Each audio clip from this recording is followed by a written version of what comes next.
left me with a final request that shook me to my core. After a year of having exciting times with two smart, wonderful women older than me, I suddenly found myself alone again. It was tough to get used to. To cope, I worked as much overtime at my job as I could, saving money for my dream of going to college. I was also taking community college classes and was close to finishing my associate degree. I went on a few dates and had a couple of short relationships, but nothing serious. I often found myself with a partner thanks to my teachers. I realized it was not just the experiences that helped me, but the big boost in self-confidence they gave me that made a difference. Around this time, my friends started calling me Looney, or more specifically, Looney Tunes. I began hanging out with some coworkers who also loved riding bikes. They were a bit older than me, but welcomed me into their group. The company had a large lot by a nearby lake where they held their annual picnic and other smaller events. The area had picnic tables scattered about, a building with more tables and a fireplace, and separate restrooms for men and women. To keep out non-employees, they put up a tall fence around the property. There was also a long pier extending into the water. Every spring, they held a lottery for employees who wanted to use the lot on the weekends when the company was closed. You could also reserve it during the week if you signed up a week in advance and did not miss work.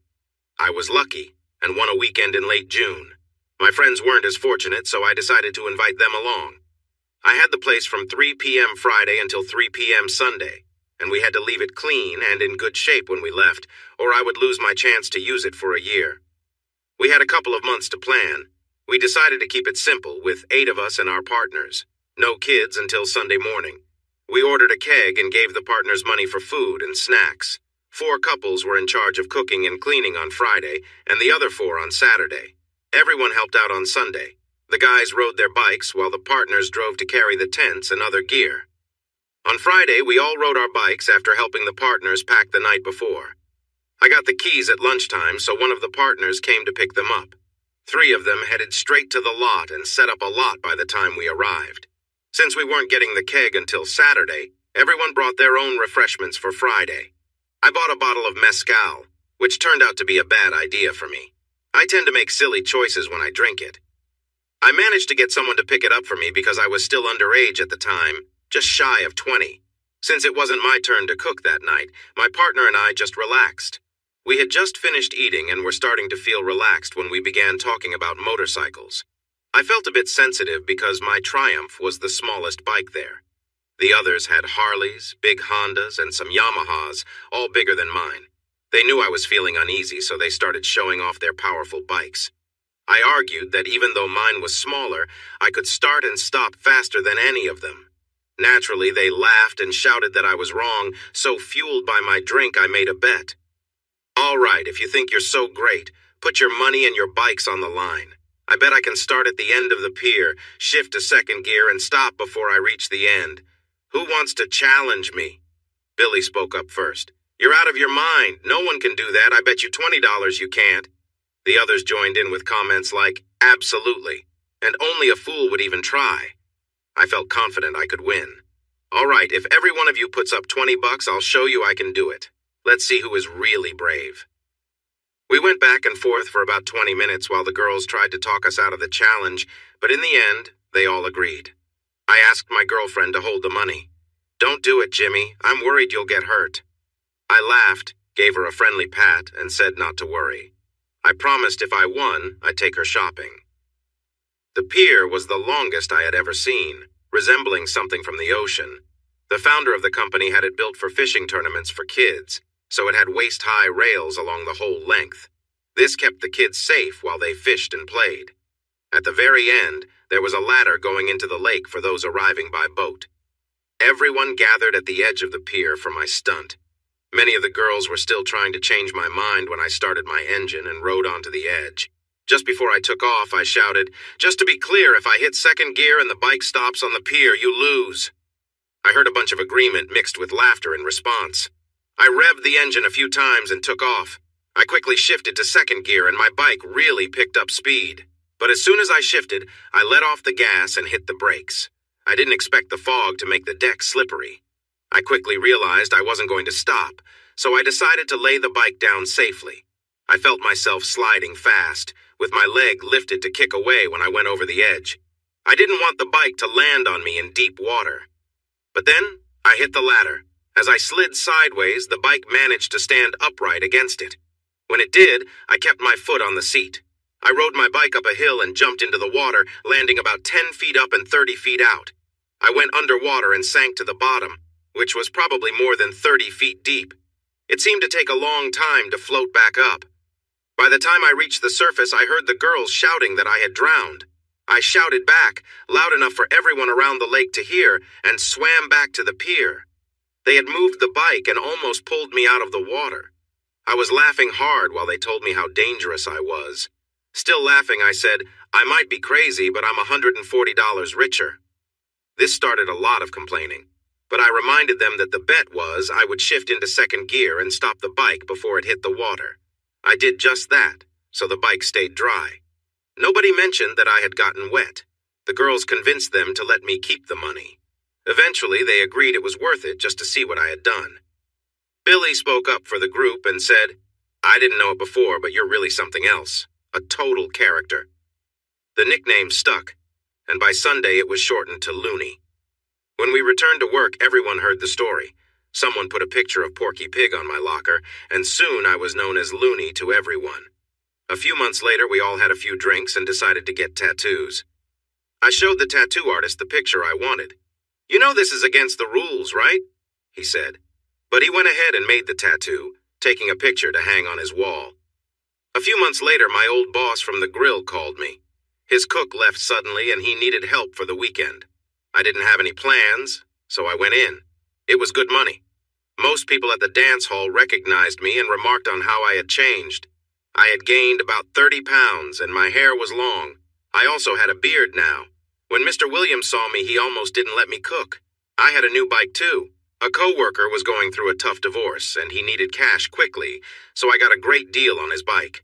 It was a cool model, but it had a stiff frame. Riding it was a bit rougher than I liked, but it looked amazing. As the night wore on, I took a break and chatted with people I remembered when I mentioned Bob and Barb.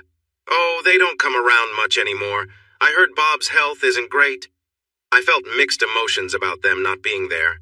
I thought of her and Joanne often. Joanne married an accountant and, from what I heard, was happy. I never got an invitation to their wedding. As the dance came to a close, just before midnight, 3 young girls walked in. You could see how nervous they were by the way they huddled together. It was clear they didn't usually come to places like this. They were college freshmen who had dared each other to come because it seemed dangerous. They thought they'd be safe since one of the girls was a local. I was behind the counter selling tickets when I noticed them. One of the girls looked familiar, but I couldn't remember where I had seen her before. They were deeply engaged in a conversation, and I overheard one mention that I must be the owner of the bike parked outside. I took no chances with my bike. I had parked it near the delivery entrance on the side of the building, under a light where I could keep an eye on it from the kitchen. I had to knock on the glass to keep a few curious people from getting too close. Suddenly I heard a commotion in the dance hall, and Mrs. Williams came out. Jimmy, come quick. There's trouble inside, and I don't think Willie can handle it. Willie was the security guard, a part-time sheriff who was in his 60s. I quickly tossed aside my apron and rushed into the hall. 3 guys were arguing about who would take a young lady home. She didn't want to go with any of them and slipped away towards her car as the fight started. They were all quite drunk and kept hitting each other, occasionally bumping into Willie. One of my housemates was a part-time karate teacher, and he had encouraged me to take a self-defense course. Every few weeks he would show me a new move, reminding me to use it only when necessary. I grabbed the smallest guy and pushed him against the wall. He slid down as another guy hit me. It didn't hurt much, but it frustrated me. When he took another swing, I stepped to the side, caught his arm, and sent him down onto the floor. He skidded several feet. In a surprising turn, the smaller guy charged at me. I saw him coming and dodged to the side again. I kicked him hard as he passed, sending him into the other guy just as he was getting up. They both fell over. I walked over to them. This isn't funny anymore. I'm done with this fighting. You got that?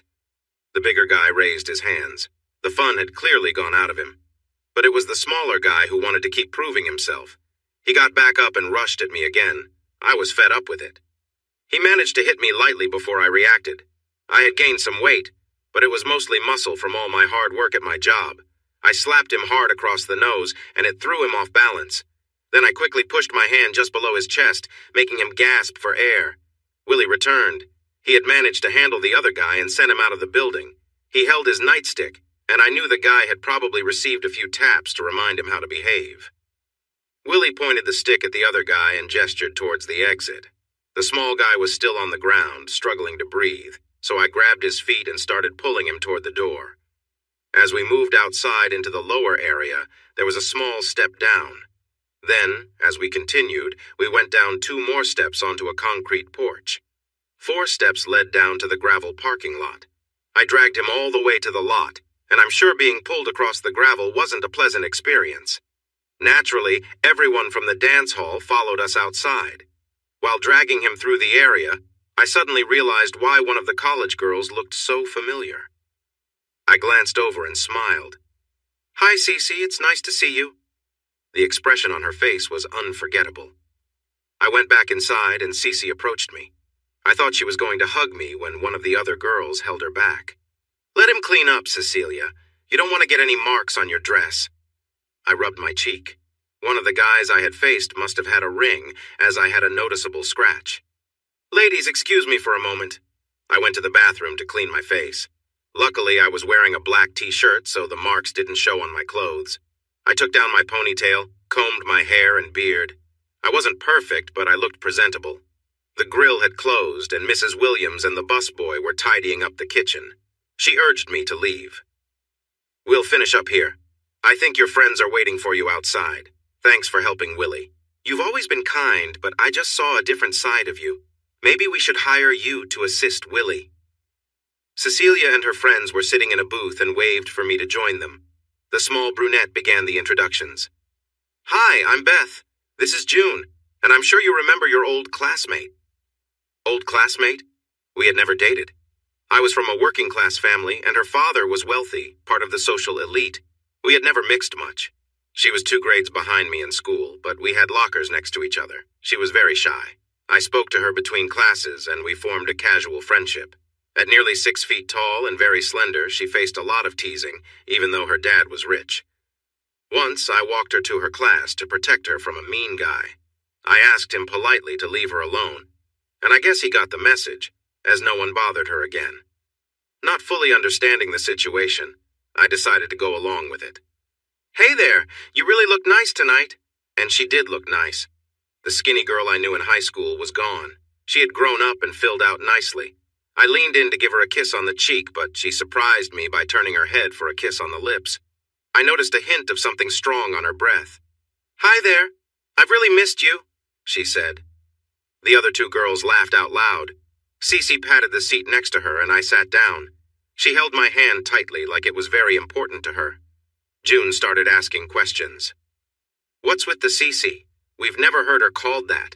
Is she as good a kisser now as she was in high school?" It was my first kiss from her, but her grip on my hand was strong. I can definitely say that was the best kiss I've gotten from her.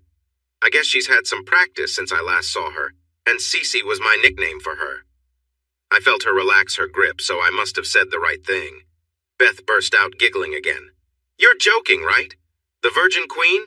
We've never seen her with anyone until now. She never mentioned she was with a tough biker before." I didn't look like this in high school, but I have to say, once you get her going, she is really amazing. I remember once when Oops, maybe I better not share that story. We should keep the Virgin Queen image intact. The other girls laughed and asked for more fun stories. Cecilia looked like she wanted to hug me and also scold me at the same time. I told them I wouldn't share secrets. If they wanted stories about her, they should ask her.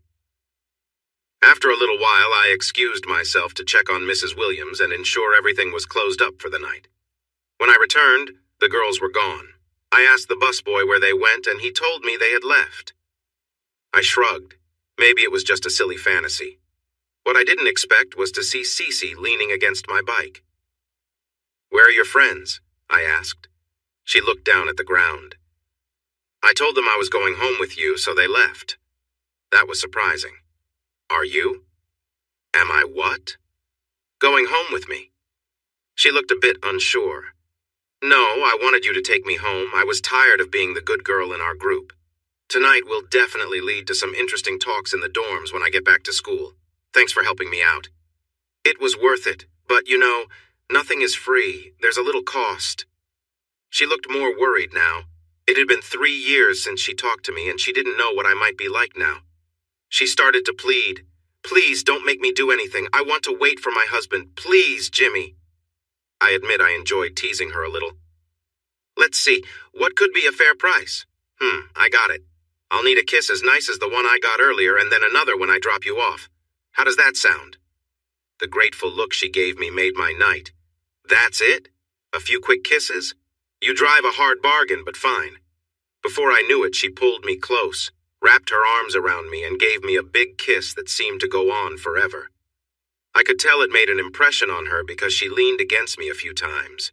She pulled back with a little smile and asked if that was enough for the first part. Wow, yes, it was. It was so good that I need a moment to gather my thoughts. I don't want to drift off on the way home. You silly man, you're just as charming as you were in school. Now how do you ride this thing?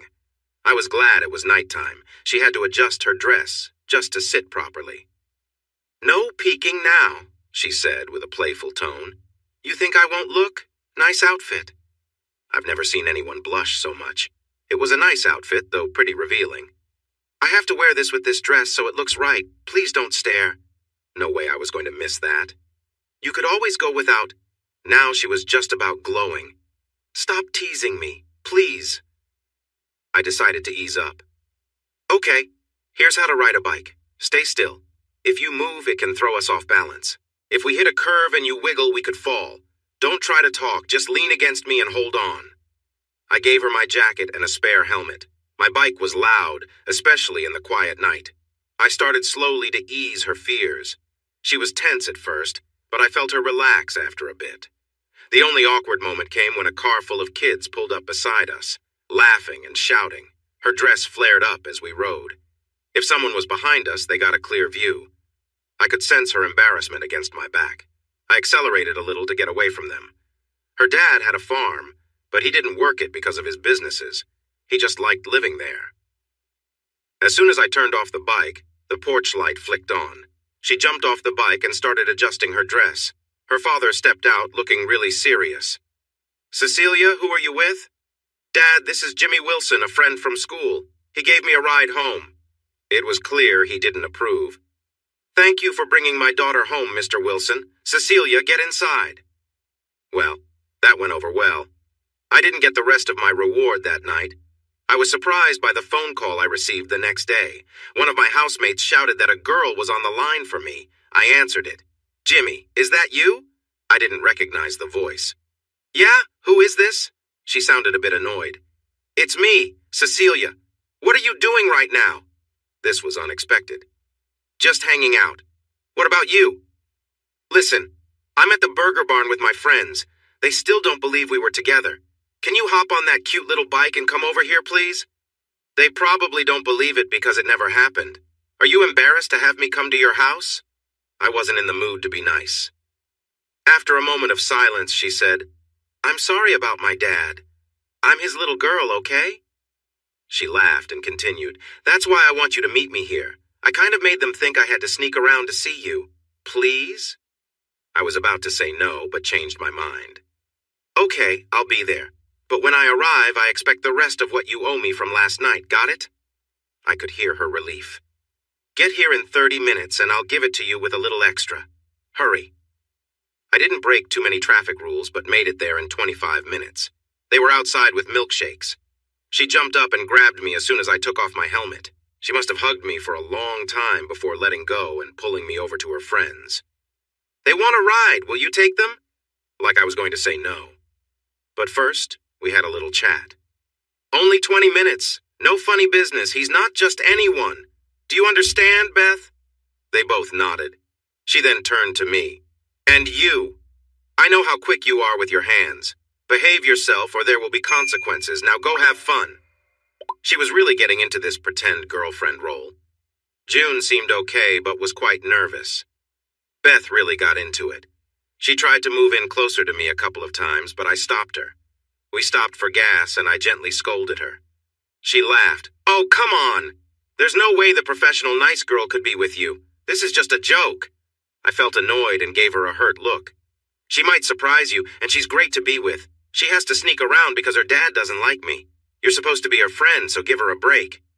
She looked surprised I was standing up for Beth. "Sorry if I was rude. I just can't picture you two together. I guess I need to change my mind about her." We were a bit late getting back, and Cecilia looked mad. But she calmed down when Beth hugged her and told her how lucky she was. The smile she gave me was bright. "Come on, let's go. Say goodbye. They're heading back to school later today. I don't have classes until tomorrow afternoon, so I'm going back in the morning." We all hugged and waved as they drove away. I looked over at her. "What now?" "Now you take me for a nice long ride on your bike. I don't need to be home until 8. "What about your dad?" She looked a little guilty. "He and Mom are visiting my grandparents. They won't be back until 10.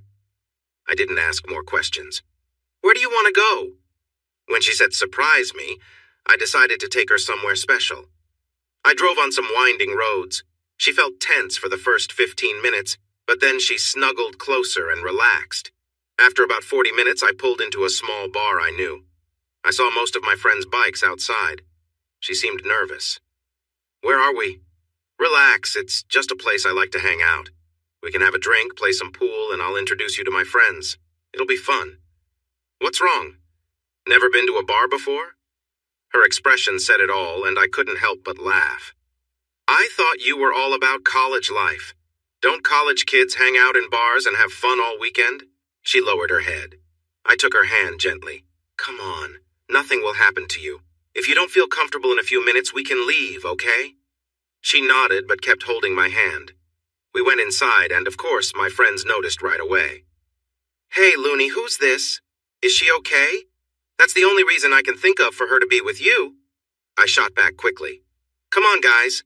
She obviously knows good people when she sees them. It's not about looks. She appreciates my charm." She probably blushed a bright shade. Thankfully, Marcy, Billy's wife, stepped in.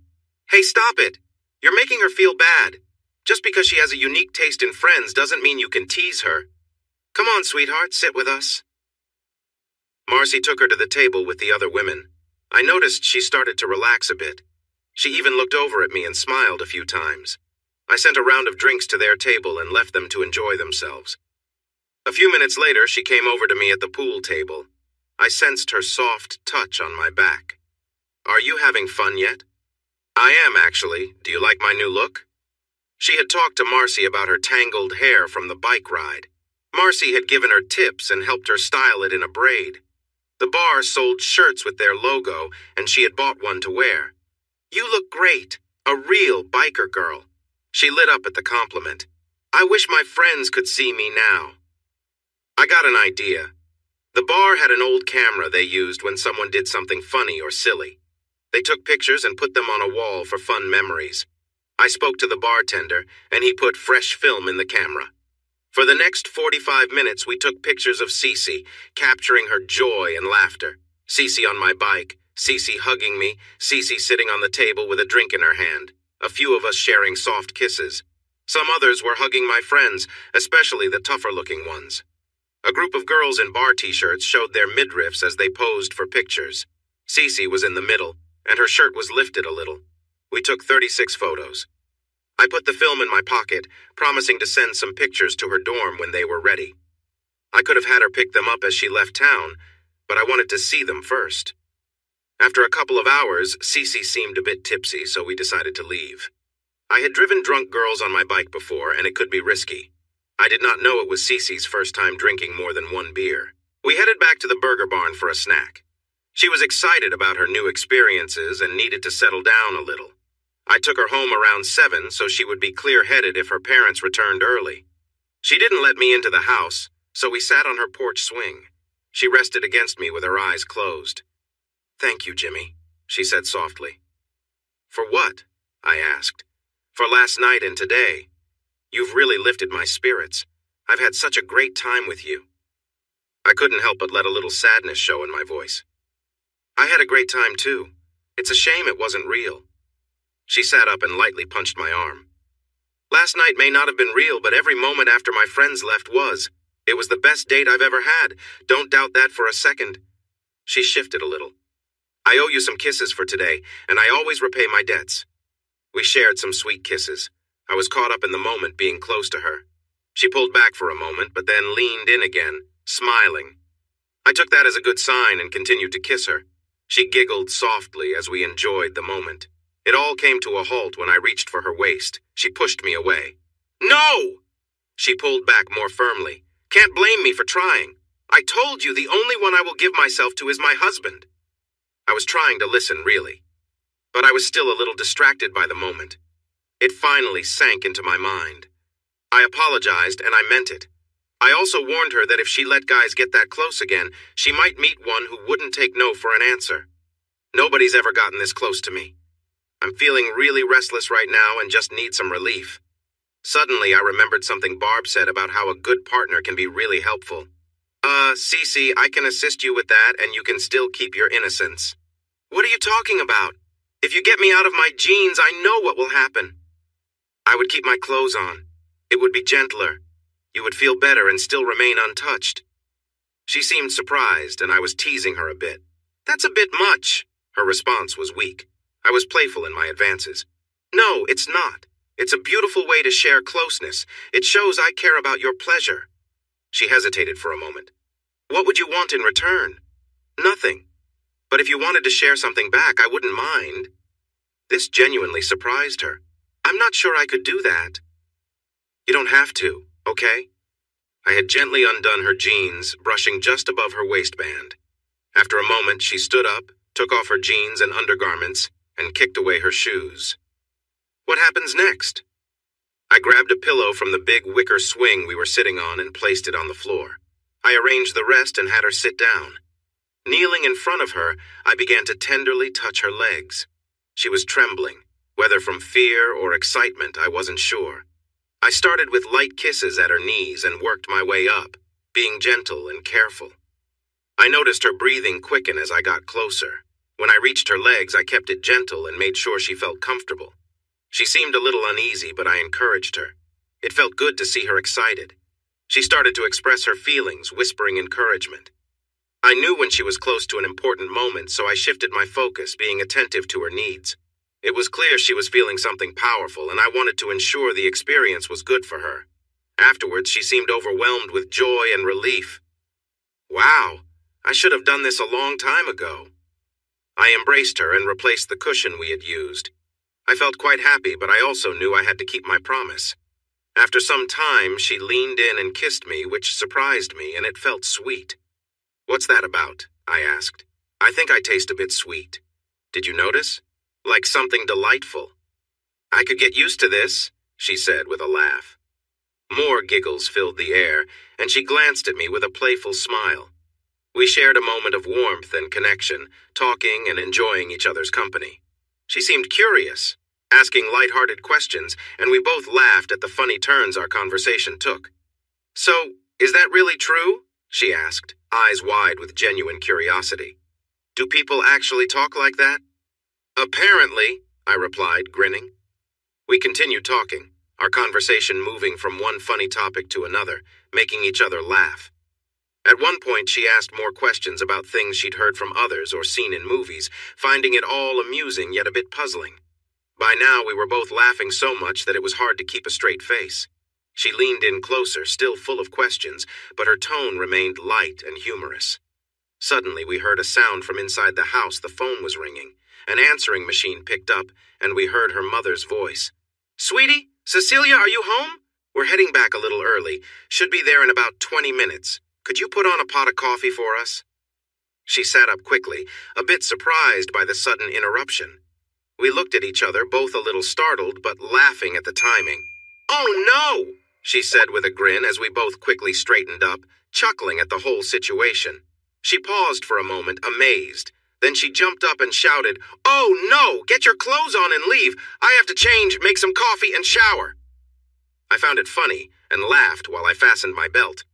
Relax, I'm almost out of here. You're doing great with your shower. You've already taken off most of your clothes. She looked down. The only thing she still had on was her shirt. She glanced back at me, wide-eyed for a moment, and then burst out laughing. She grabbed me and gave me one last quick kiss. "Goodbye. See you tomorrow." She quickly picked up her clothes and dashed into the house. I hopped on my bike and rode away, eager to leave before her dad got home. I was still smiling when I went to bed. The next day I had to work and thought I had seen the last of Cece, but she surprised me by coming to visit during my lunch break. She brought me a bag of burgers, gave me her school address and phone number, showered me with hugs, and asked me to send her some photos. I also had to promise to call her on Friday. Then she jumped back into her small car and drove off. That Friday, I called Cece, and I kept calling her every Friday for months. The photos were a big hit with her. She told me that guys were starting to notice her. She also began collecting biker bar shirts, mostly from our outings together. She bought some from shirt shops and motorcycle dealerships, too, and even got a couple for me. We still had to keep our time together a secret, which started to bother me. Usually, she would be with her parents on Friday night, go out with friends on Saturday since I often worked, and then spend Sunday with me. This continued for a while. She often invited me to visit her at college, but I never found the time to go. Fall turned to winter, and then spring came. I hoped we'd have more time together in the summer, but she found a course she wanted to take and decided to stay at school. I wasn't happy with that choice. Did she see other people? Probably. We hadn't made any commitments. Did I see others? Yes. I was enjoying life while she wanted to wait until marriage. We only had some fun kissing and hugging. It was enjoyable, but also a little frustrating. I learned she could be jealous.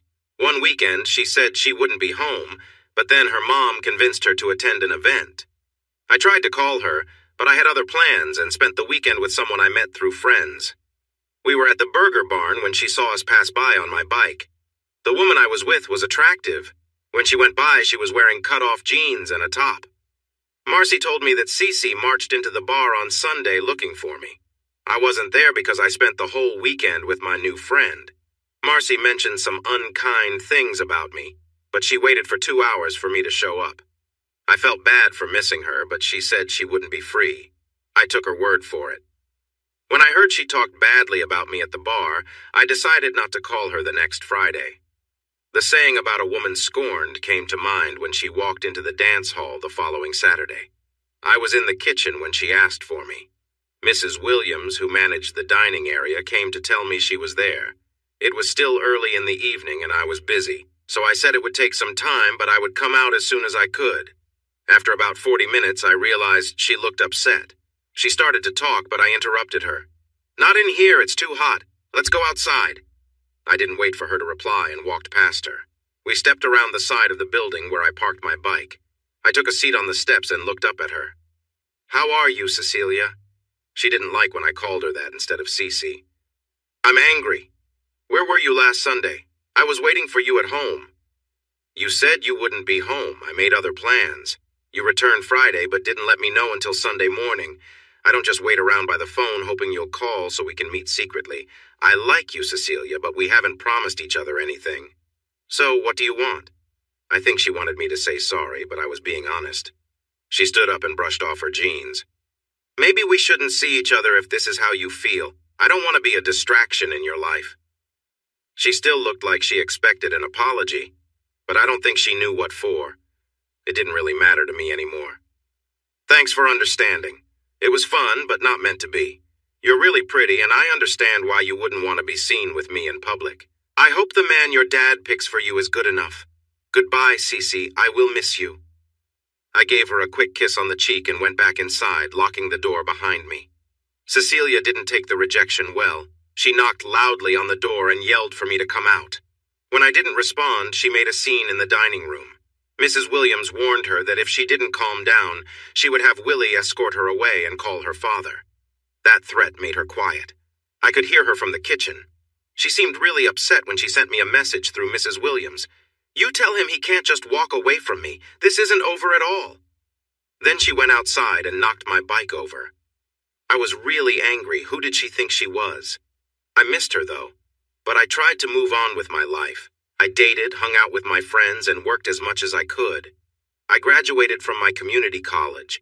My parents and sisters were there for the ceremony. I thought I saw Barb and Joanne for a moment. I looked for them, but I might have been wrong. What surprised me was Cece. She appeared out of nowhere while I was with my family and hugged me before I could react. She gave me a kiss that made me check my teeth to make sure they were all okay. After breaking the kiss, she congratulated my parents on my success. Then she introduced herself. "Hi, I'm Cecilia Morgan. You might know my dad, Warren. Everyone knows him. I've been Jimmy's girlfriend for a while now. I'm happy to finally meet you. We've tried to meet before, but because of school, work, and me being away at college, it hasn't worked out. But I'm here now, and I want us all to go to the Angus house to celebrate. My treat." She had a strong grip on my hand. My fingers felt numb. She had some of the strongest hands I've ever felt. "Cece, what are—" Before I could finish, she leaned over and whispered in my ear, "Just go along with this. Don't spoil the moment for your parents. Look at how happy they are. We'll talk later, I promise." I wasn't sure what made my parents happier, me being the first in the family to graduate, or the fact that I was dating the daughter of the richest man around. She convinced my sisters to ride with her to learn more about me. Since we were passing by the college on the way home, I rode with my parents. As soon as we got in the car, the questions started. My mom began. "So, Warren Morgan's daughter, how long has this been going on? Are you serious? Have you met her parents? What's she like? Is she as nice as she looks?" "We've been seeing each other off and on for about a year. I've met her dad, but not her mom. She's nice, but she can get angry." I skipped the part about being serious. I mentioned her anger because I remembered having to repaint my bike after she knocked it over. The rest of what I said was mostly true. My dad noticed my vague answer. "So, is this going anywhere?" I decided to be honest. "I have no idea. We went through a tough time not long ago, but things seem to be getting better now." Mom smiled and said, "True love will always win." The Angus House was the fanciest restaurant in our small town. When we arrived, my sisters surrounded Cece, looking up to her like she was a star. My youngest sister, just 11, held her hand and looked at her in awe. She punched my arm playfully. "The girls say you were mean to them when you were little. I don't get why they like you so much." I had nothing to say. Cece walked in like she owned the place, and everyone treated her that way. We got the best table in the restaurant. She let everyone order what they wanted, but insisted my dad and I get the biggest steak on the menu. She also ordered dessert for everyone, Mississippi mud cake, the restaurant's specialty. She made sure to stay close to me the whole time. She had everyone hanging on her words. When she brought up our recent disagreement, all the girls looked at me sharply, and my dad gave me a disappointed look. I felt like a fool. But when she said we were working things out, everything was okay again. We ate until we were full, and she ordered a whole cake for my parents to take home.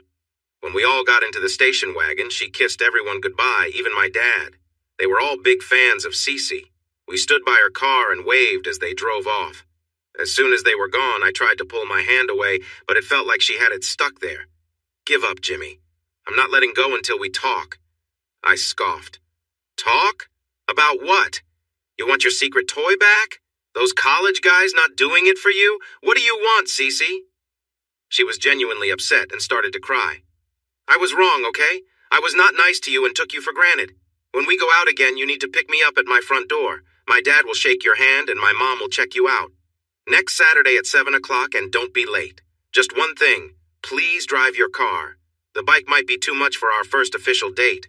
I have to leave soon to get back to my dorm. My friends don't know where I am, and I don't want to worry them. In the meantime, you need to kiss me. No arguing. Do you understand? Do I get a choice in this?" She shot me a stern look. "Not at all. Put on some lip balm and get to it. And I mean now, you're way behind." I couldn't really argue with that. When we finally stopped, she had one more demand for me. I had to visit her at college in the next 5 weeks. We went on a few dates after that. I always made sure to bring her back on time, since her father would be waiting up, checking that everything was okay.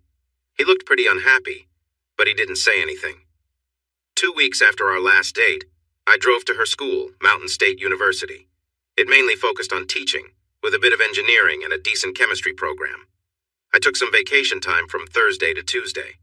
On Thursday, I cleaned my bike, got my hair cut to look nicer, and packed my bags. I left on Friday at 7 in the morning.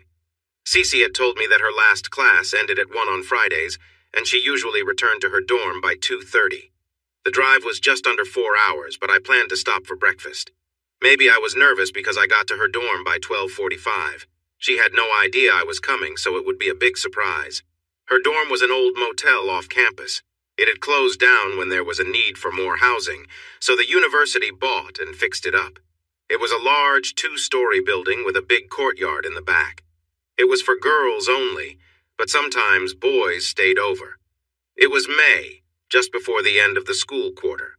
The day was sunny and bright, perfect for a bike ride. When I arrived in the parking lot, there were girls everywhere, but they seemed to stop for a moment as I took off my helmet. Some even looked surprised. I always wore a full-face helmet, while most of my friends preferred smaller ones. I liked it because it protected my face, especially from bugs when I rode fast. I stood for a moment, enjoying the breeze on my face after wearing my helmet for a while. I fixed my hair and beard and walked towards the nearest girl. "Hi, can you tell me where?"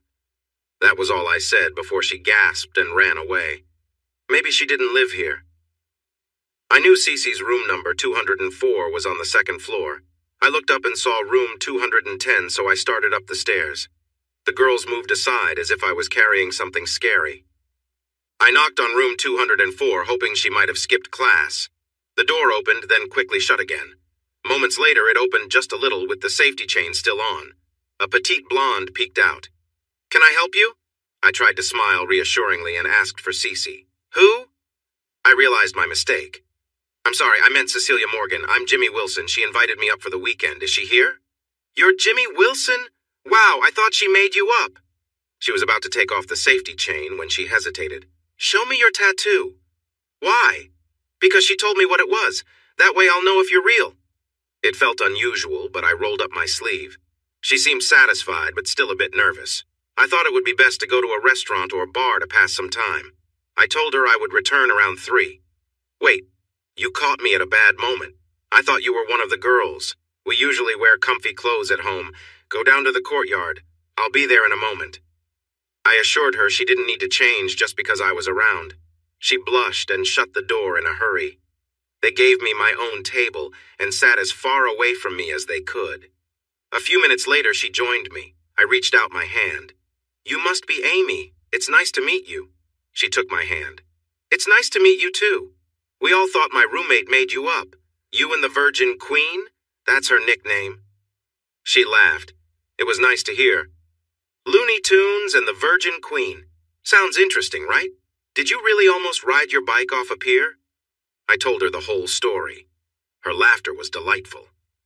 As time passed, more girls joined us around the picnic table, eager to hear stories about Cecilia.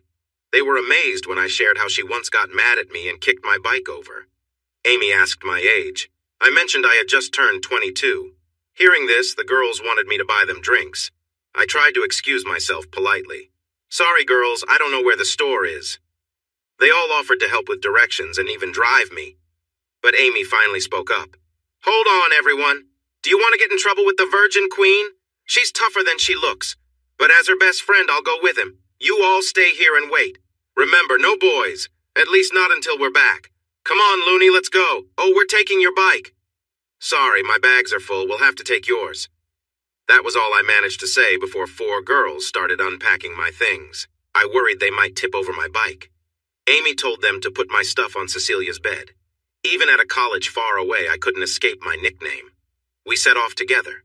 Just so you know, we managed to fit 3 half-gallons and 2/5 of drinks into my collapsible saddlebags, plus 2 pints of peppermint schnapps, which Amy said Cecilia adored. When we returned, Cecilia was there, hands on her hips, with a big smile. As I parked my bike, she called out, "Amy, what are you doing? It took me a year to break in that seat. Don't mess it up." She pointed at me. If you mess with my friend, I'll take care of it. Now let's enjoy some fun." She pulled me in and gave me a big kiss. I think all the girls living there, plus a few others, were watching us. I made sure to give her a little playful nudge to show off. Then she lifted up Amy and spun her around. She set Amy down and laughed. "Still think I made him up?" We shared some drinks and headed to their room for a while. She mixed my clothes with hers in the dresser. I planned to stay at a motel, but didn't want to say so in front of Amy. By 5 o'clock, word got out that a party was happening. Guys arrived, and we pooled some money for hot dogs and snacks. They had a couple of grills going. I told Cece I wanted to take her somewhere nice, but she shook her head. Are you kidding? Because of your stories, I've become quite popular. We're staying here, and I'm going to show you off whenever I can. Get ready for a good time. I made peace with a simple meal and settled for burnt hot dogs. I wasn't a big drinker, so I gave Amy money to buy some beer. She insisted we go with her, and she convinced Cece to let me join her in the store. They knew some college kids working there. We grabbed a cart and filled it up with more snacks and several cases of beer. When we reached the checkout, it was one of Amy's friends, and she was all over me. His eyes went wide. Right then, she said, "Don't drink too much. I want you to be ready for later." The girl at the next register couldn't stop staring at me. I decided to join the fun. I pulled out some money and gave him a $100 bill. After he handed me the change, I turned back to Amy. "Don't worry. When the time comes, I won't let a few drinks slow me down." The lady behind us dropped her juice. I laughed and looked at the cashier. "Looks like we need a cleanup." Then, surprising everyone, I picked up Amy and tossed her over my shoulder. I winked at the cashiers and looked down at the snacks, then back at them. I know what I'll be eating first when I get her home. I pushed the cart out the door while still holding Amy. She looked back and shouted, "Bye, Tim! See you in class on Monday, maybe?" I had already decided that if she giggled, I would set her down, but she kept laughing all the way to the car. Cece said there were a lot of people watching us leave. When we returned, Amy shared the story. It became quite a hit on campus the following week, growing more exaggerated with each telling. When people asked her about it, she would shyly look down. I really don't like to talk about it. I'm not quite sure how to explain my tattoo to my parents, but it's in a spot that shouldn't get noticed easily. I can only say that I wasn't completely sober when I got it. The party was one for the books. More and more people kept arriving, and at one point, there were at least 150 people. The courtyard, the rooms, and even the sidewalk were packed with cheerful, mostly tipsy college students. The music was loud, and before long, the police came by. They were used to the noise in a college town and told us to turn it down and stay off the sidewalks. That lasted just a moment after they left. I met some of Cece's friends, but I couldn't remember their names. Cece looked great, wearing a biker shirt tied just below her chest. It was clear she wasn't wearing a bra. Her hair was in a French braid, which was different from her usual style at school. I saw more than one guy looking at her, and it started to bug me. She noticed and seemed to be enjoying the attention. "Don't worry, baby. I'm yours," she said with a smile. "And trust me, if you went up to most of them, they'd probably back off." I realized that guys were keeping their distance from me, but girls seemed to like me more. Some girls were a bit too friendly, but Cece quickly set things straight. "Back off, please. He's mine, and trust me, guys like him are a bit hard to handle. If you don't, I might show you a thing or two." A lot of people heard her, and the girl stepped away. Cece definitely established her place. Amy stayed close most of the night, and as time went on, I found myself with one arm around Cece and the other around Amy's shoulders. Neither seemed to mind. Eventually, Amy found a guy she liked and went off to grab some drinks. The party ended when 3 girls and 2 guys thought it would be fun to run around the block without clothes. The police returned and shut everything down. I hadn't drunk too much. Cece had consumed a pint of schnapps and a few beers and was feeling pretty good. We came across Amy, who had fallen asleep on a picnic table. People were stumbling around, and we noticed a few passed out in the courtyard.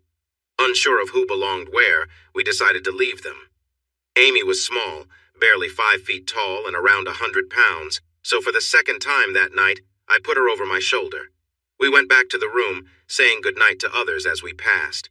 Cece made sure several people heard her say it was probably a good thing Amy was asleep. That way, the fun we were planning wouldn't disturb her. Once we were in the room, I let Amy down on her bed. I looked at Cece and asked, "What now? Should I find a motel room?" She shot me a look that was almost fierce. "No way are you leaving this room. I'm here to help you get Amy ready for bed, and then we can have a cozy time together." I took off her shoes while Cece gently pulled down her jeans. We both worked together until they came off. She was naturally blonde. As a guy, I couldn't help but notice. To her credit, Cece only said, Lift her up so I can fix the bed. I carefully held Amy up while she adjusted her clothes. Once I laid her back down, I tucked her in. Cece turned down the covers and gave the bed a gentle pat. Come on, it's time for bed. Can you help me with her clothes? I quickly got to work.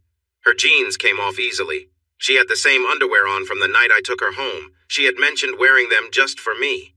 Then she surprised me by taking off her top. You've been looking all night, so I thought you'd like to see more. Now let's get cozy. She slid under the covers and looked at me expectantly. I was soon ready to join her. The thought crossed my mind that she might have changed her mind about waiting until marriage, but I pushed it aside. Do what you did the night we were on the swing, please. I took my time, enjoying the moment. I teased her, bringing her close to excitement and then easing back. After a few times, she was pleading with me. Please, I really need this, just a little more. Her sweet plea melted my resolve, and I focused entirely on her. She leaned back with a happy sigh. If this is better than before, I think I might want to get married soon. It's your turn now. She didn't have much experience, but she was eager to learn. I guided her, and she listened well. Even when I warned her, she kept going. It was a little messy, but she did great. Afterward, she wiped her mouth and joked that I should cut back on salt. She said goodnight, but was surprised when I told her we weren't done yet. The next time was even more thrilling for her. Just then, Amy woke up and headed to the bathroom. She later mentioned that seeing me and Cece in a funny position was one of the most surprising sights she'd ever seen. Then she rushed to the bathroom and got sick. We didn't realize anything was wrong until Cece heard her.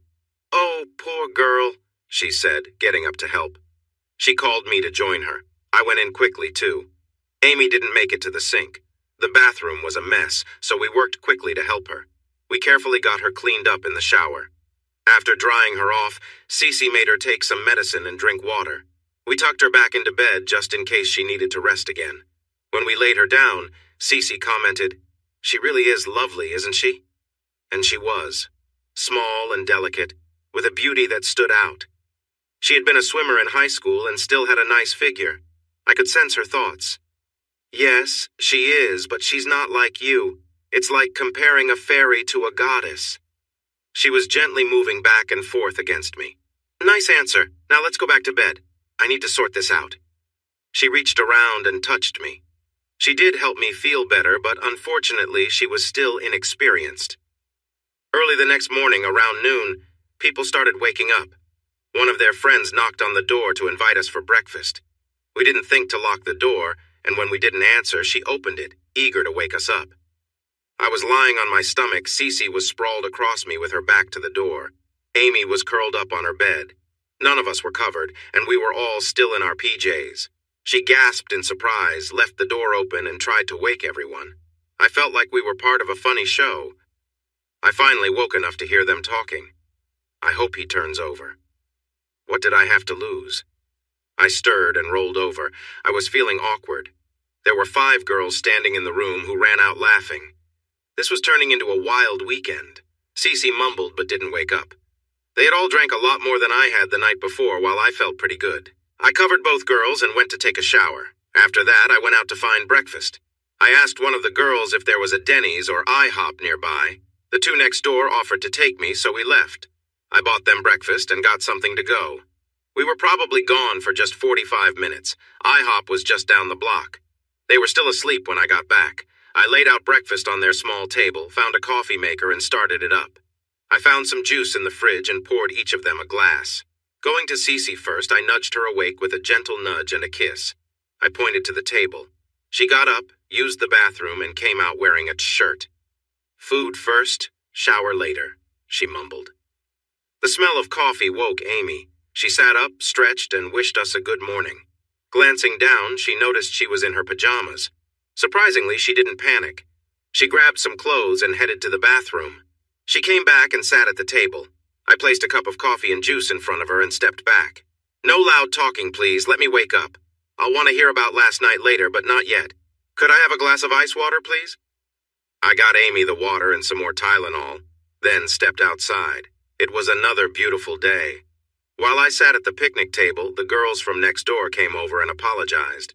They said what they did was fun, but not right. I told them not to worry, what happened here stayed here. They said they wanted to take us to a bar that night to make up for it. I told them it was Cece's weekend, and what we did was up to her. Cece came out first. She gave me a sweet kiss and a hug. Thanks, everyone. I'm now officially a local legend. We settled down in the sun. Amy joined us, wearing big sunglasses. She squeezed in next to Cece. Did I make a fool of myself last night? I wanted to tease her, but decided against it. No, we found you asleep and took you to your room. Old advice, never mix different drinks. We helped you clean up, and then you slept soundly the rest of the night. But thanks to our adventure this morning, I think we're officially a trio. They exchanged looks, and something seemed to pass between them. Is that so bad?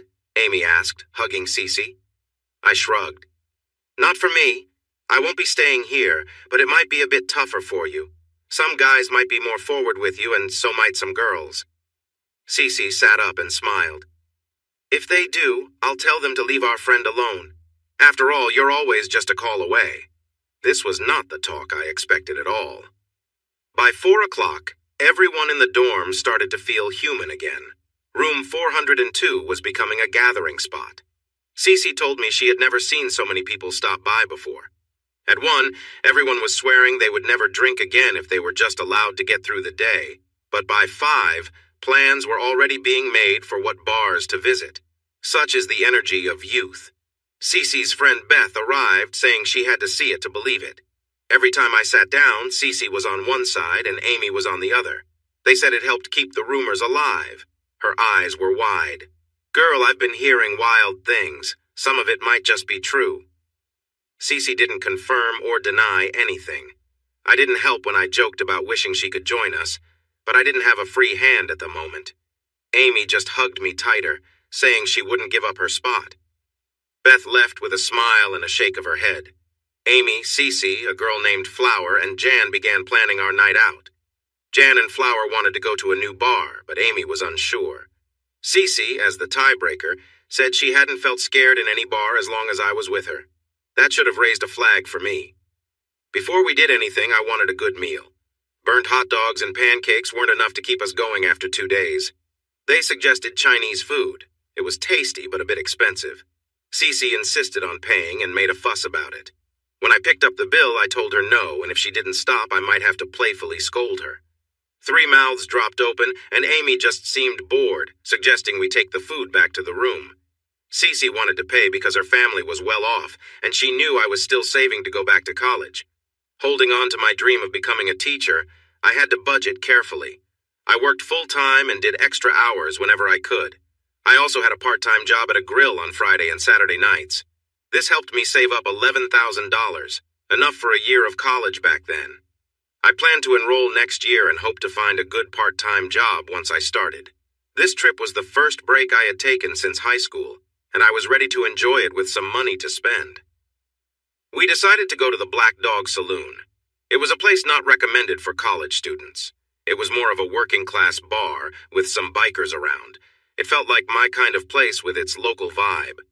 When we entered, a 4-piece band was setting up, and everyone's attention turned to us. In places like this, the regulars check out newcomers before deciding how to treat them. I had been through this before, but had avoided any awkward moments when Cece wasn't around. I had put on 10 more pounds since high school, bringing my total weight to 212 pounds, but I was tall at 6 feet 1 inch. I also had a beard and hair that made me look older, so most people left me alone. Walking in with 4 attractive women made sure we stood out. They were all wearing tight jeans and biker shirts, and their hair was styled in braids, except for Flower, who wore a bandana. This was all part of their plan. We found a table near the dance floor, and I ordered a couple of pitchers of beer from the bartender. We shared a look that said we were on the same wavelength. "Are you from around here?" he asked, trying to make conversation. "No, we're just passing through to see an old friend," I replied. It wasn't a complete lie. College kids often pass through after graduation. As I looked around, I thought, I think I'm going to enjoy this place. It feels like my hangout back home. "Where's that?" he asked, still curious. "The Broke Spoke. Have you ever been there?" The Broke Spoke was known as a rough biker bar between here and the coast. He looked at me with interest. "I've heard of it, but I can't say I've been." I chuckled. It's not fancy at all. That place is probably 100 years old. Every time it rains, I worry the roof will collapse. I think it's been condemned twice, but Grizzly must have some connections because it hasn't closed yet. Everyone who rides had heard stories about Grizzly's temper. See that little blonde over there? She's Grizzly's granddaughter and she's in school here. He's paying for her education. I promised to check on her while I was in town. Luckily, she doesn't resemble him at all. Little did Amy know she had gained a new grandparent. I had actually met Grizzly at the Broke Spoke before. He had long gray hair and a long beard. His broken nose had never been fixed, and he had a deep scar under his right eye. One side of his left ear was missing. I told him I needed to get back to the girls, leaving him with some things to think about. I noticed him watching and talking to some guys about us. We were likely quite a topic of interest. 2 pitchers of beer don't last long when 5 people are drinking from them, so half an hour later, when the barmaid came to collect the empties, I asked her for a new one. She had a rough charm about her and didn't hide her interest in me. She looked at the girls. Are they yours? Or are you just looking after them? I felt Cece tense up. It seemed like trouble was brewing before the band even started. I was sitting between Cece and Amy and pulled them a bit closer, mostly to keep Cece calm. These 2 are with me. We're just checking out those 2. It might work out. What can I say? I have a lot of energy. The girls giggled, feeling more at ease. Flower and Jan nudged the barmaid to suggest that I might be looking for a big bed before the night was over. The barmaid couldn't help but glance at the table before leaning in closer. Cece reacted with a low growl. I turned to the waitress. Don't mind her. We've only had a little fun today, and she gets a bit cranky if she doesn't get enough attention. I gave Cece a gentle squeeze on her shoulder for a moment to lighten the mood. Just stay cool. I want to save some energy for those 2. Amy can keep you company tonight. Amy quickly picked up on it and playful nudged Cece's side, encouraging her to relax. Exactly, we'll have our own fun. I felt good, enjoying the lively night while the waitress looked at me, hesitated for a moment, then went to get our drinks. The band started up and they were pretty good. Soon we were all dancing. I danced with each girl, except for the slow songs which Cece took. After the second set, she suggested I dance a slow one with the others to keep things balanced. It was strange, but the girls wouldn't dance with anyone else but me, likely still feeling shy. I spotted a decent-looking guy at the bar and walked over to buy him a beer. He had been glancing at Flower since the band began. Hey there, can you do me a favor? My girls love to dance, and I can't dance with all at once. Would you dance with them? No funny stuff, though. They're all going home with me. If they say no, it means no, understand? He looked at me like I was offering him something amazing. I brought him over to my table. Girls, this is Todd. I hear he's a great dancer. Who wants to show him how it's done? Before he could even set down his drink, Flower was pulling him onto the dance floor. The night had been going so well. We'd made new friends, and the tables were packed with everyone laughing and enjoying the music. Cece was thrilled when I told her I'd save all my dances for her, and even Flower was bold enough to slip Todd her number. Everything was just right until the last set took a turn. While coming back from the bathroom, the waitress pulled me onto the dance floor. I didn't want to cause a fuss, so I went along. Cece was laughing and having fun until she spotted me with the waitress, and her smile faded quickly. Meanwhile, Jan was sitting at the table when a big guy came over and grabbed her wrist, trying to pull her to the dance floor. She was clearly uncomfortable, shaking her head and resisting, but he wouldn't let go. I immediately stopped dancing and headed over. Jan, would you like to go back to the table? I asked. She nodded, her face pale with fear. It was obvious she didn't want to go with him. Turning to the man, I calmly said, She doesn't want to dance right now. Maybe you should ask someone else. The guy, who looked pretty rough and was clearly a bit drunk, shot back, This isn't your business. Sighing, I reached for his hand and gently twisted his pinky back, a move I'd learned in self-defense training. He let go of Jan immediately, and she hurried back to the table. I stayed with her to make sure she was okay while Todd tried to help her calm down. Just as she was relaxing, the guy stormed back to our table, clearly angry. He sneered at me, saying, Who do you think you are, bringing in all these pretty girls and keeping them to yourself? I'll take her back to dance, and maybe she'll come back when I'm done. Years ago, a friend taught me some useful self-defense techniques for situations just like this. I stayed seated, grabbed the edge of the table, and pushed it sharply into his legs. The surprise and impact made him stumble forward, using his hands to brace himself. Seizing the moment, I steadied myself and delivered a quick, controlled move to push him back, hoping it would end the confrontation. The scene left a bit of tension in the air, but everyone around us rallied together, helping Jan feel safe and letting her know she was surrounded by friends. The rest of the night may not have been as carefree, but we all stuck together, looking out for each other until it was time to head home. Your elbow is much faster and stronger than your fist, and I was not being gentle. The man fell to the floor, unconscious. Todd stared at me in disbelief. Jan stopped crying and even smiled for a moment. She started to go over to him, perhaps to kick him, but I stopped her. "That's enough, Jan. He can't hurt you anymore."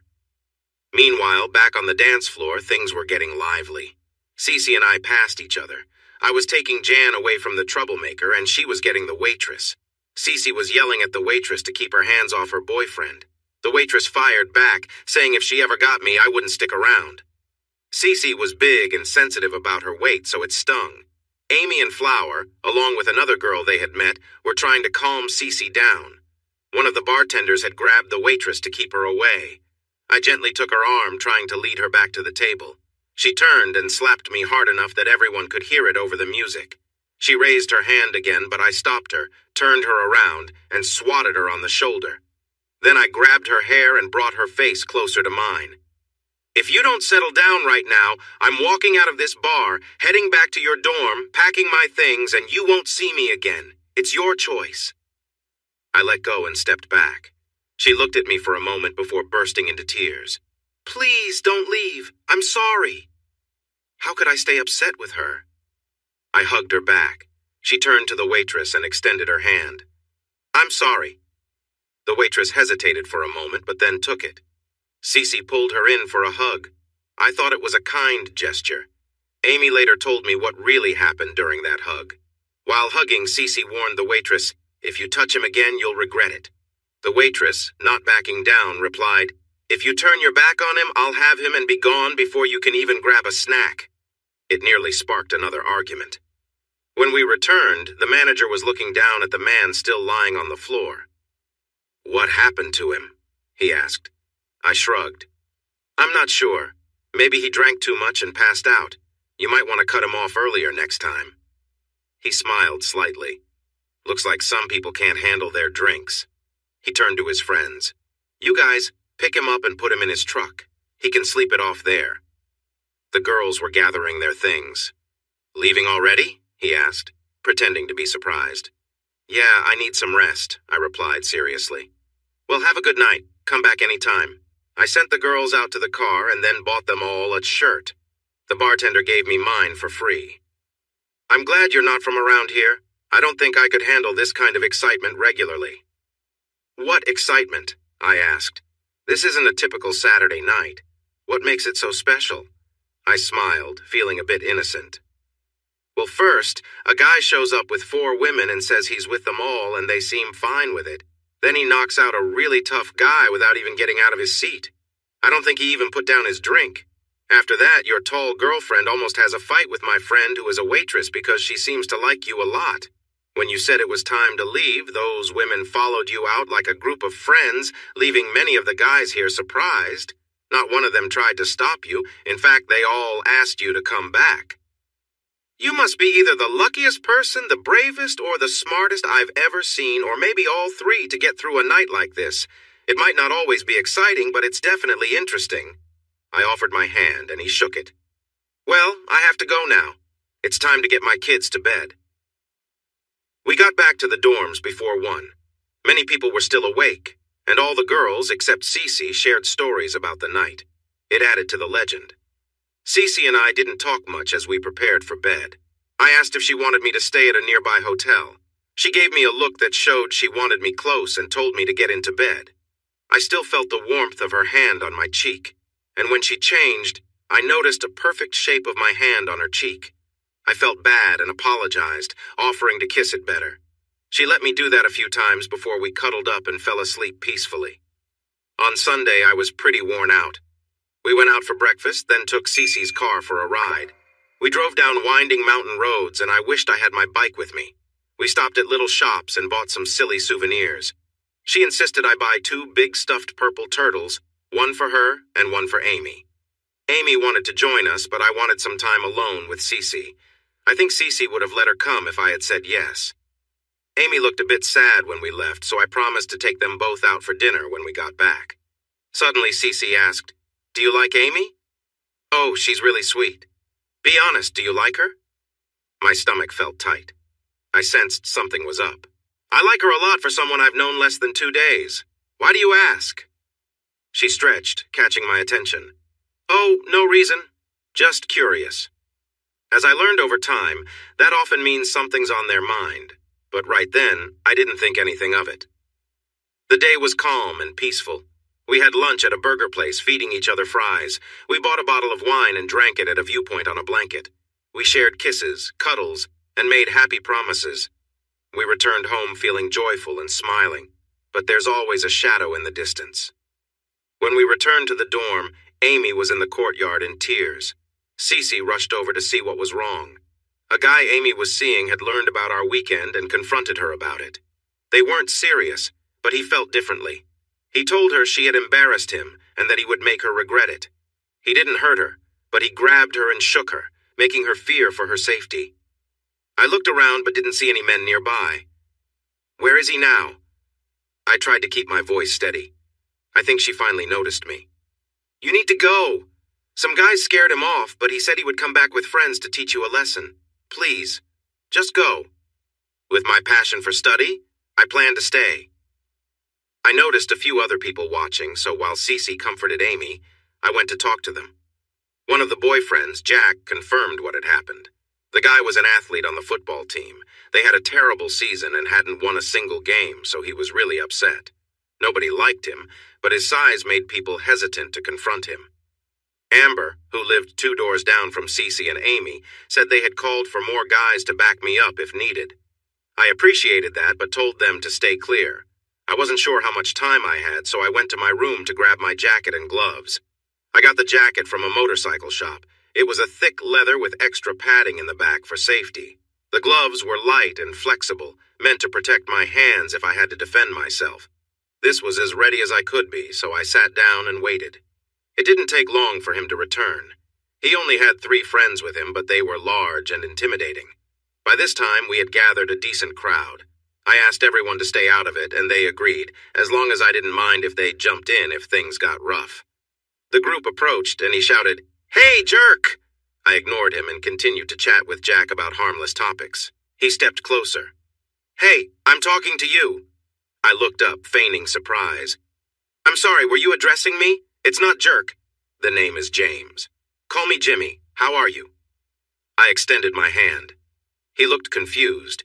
He almost shook it but pulled back instead, and a girl laughed. This made things worse.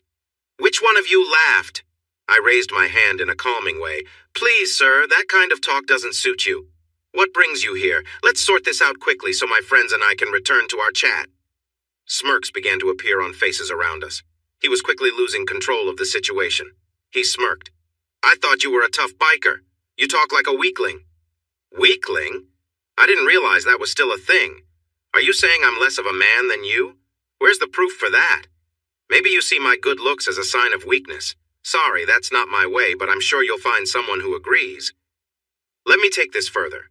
You don't think I'm tough, but you brought 3 friends to help you. What does that say about you? Even though you have a lot more weight than I do, you still doubt you can handle me alone. Maybe that makes you the weakling." I said this on purpose. Angry people make mistakes. By questioning his ability to take me on his own, I hoped he would tell his friends to stay away.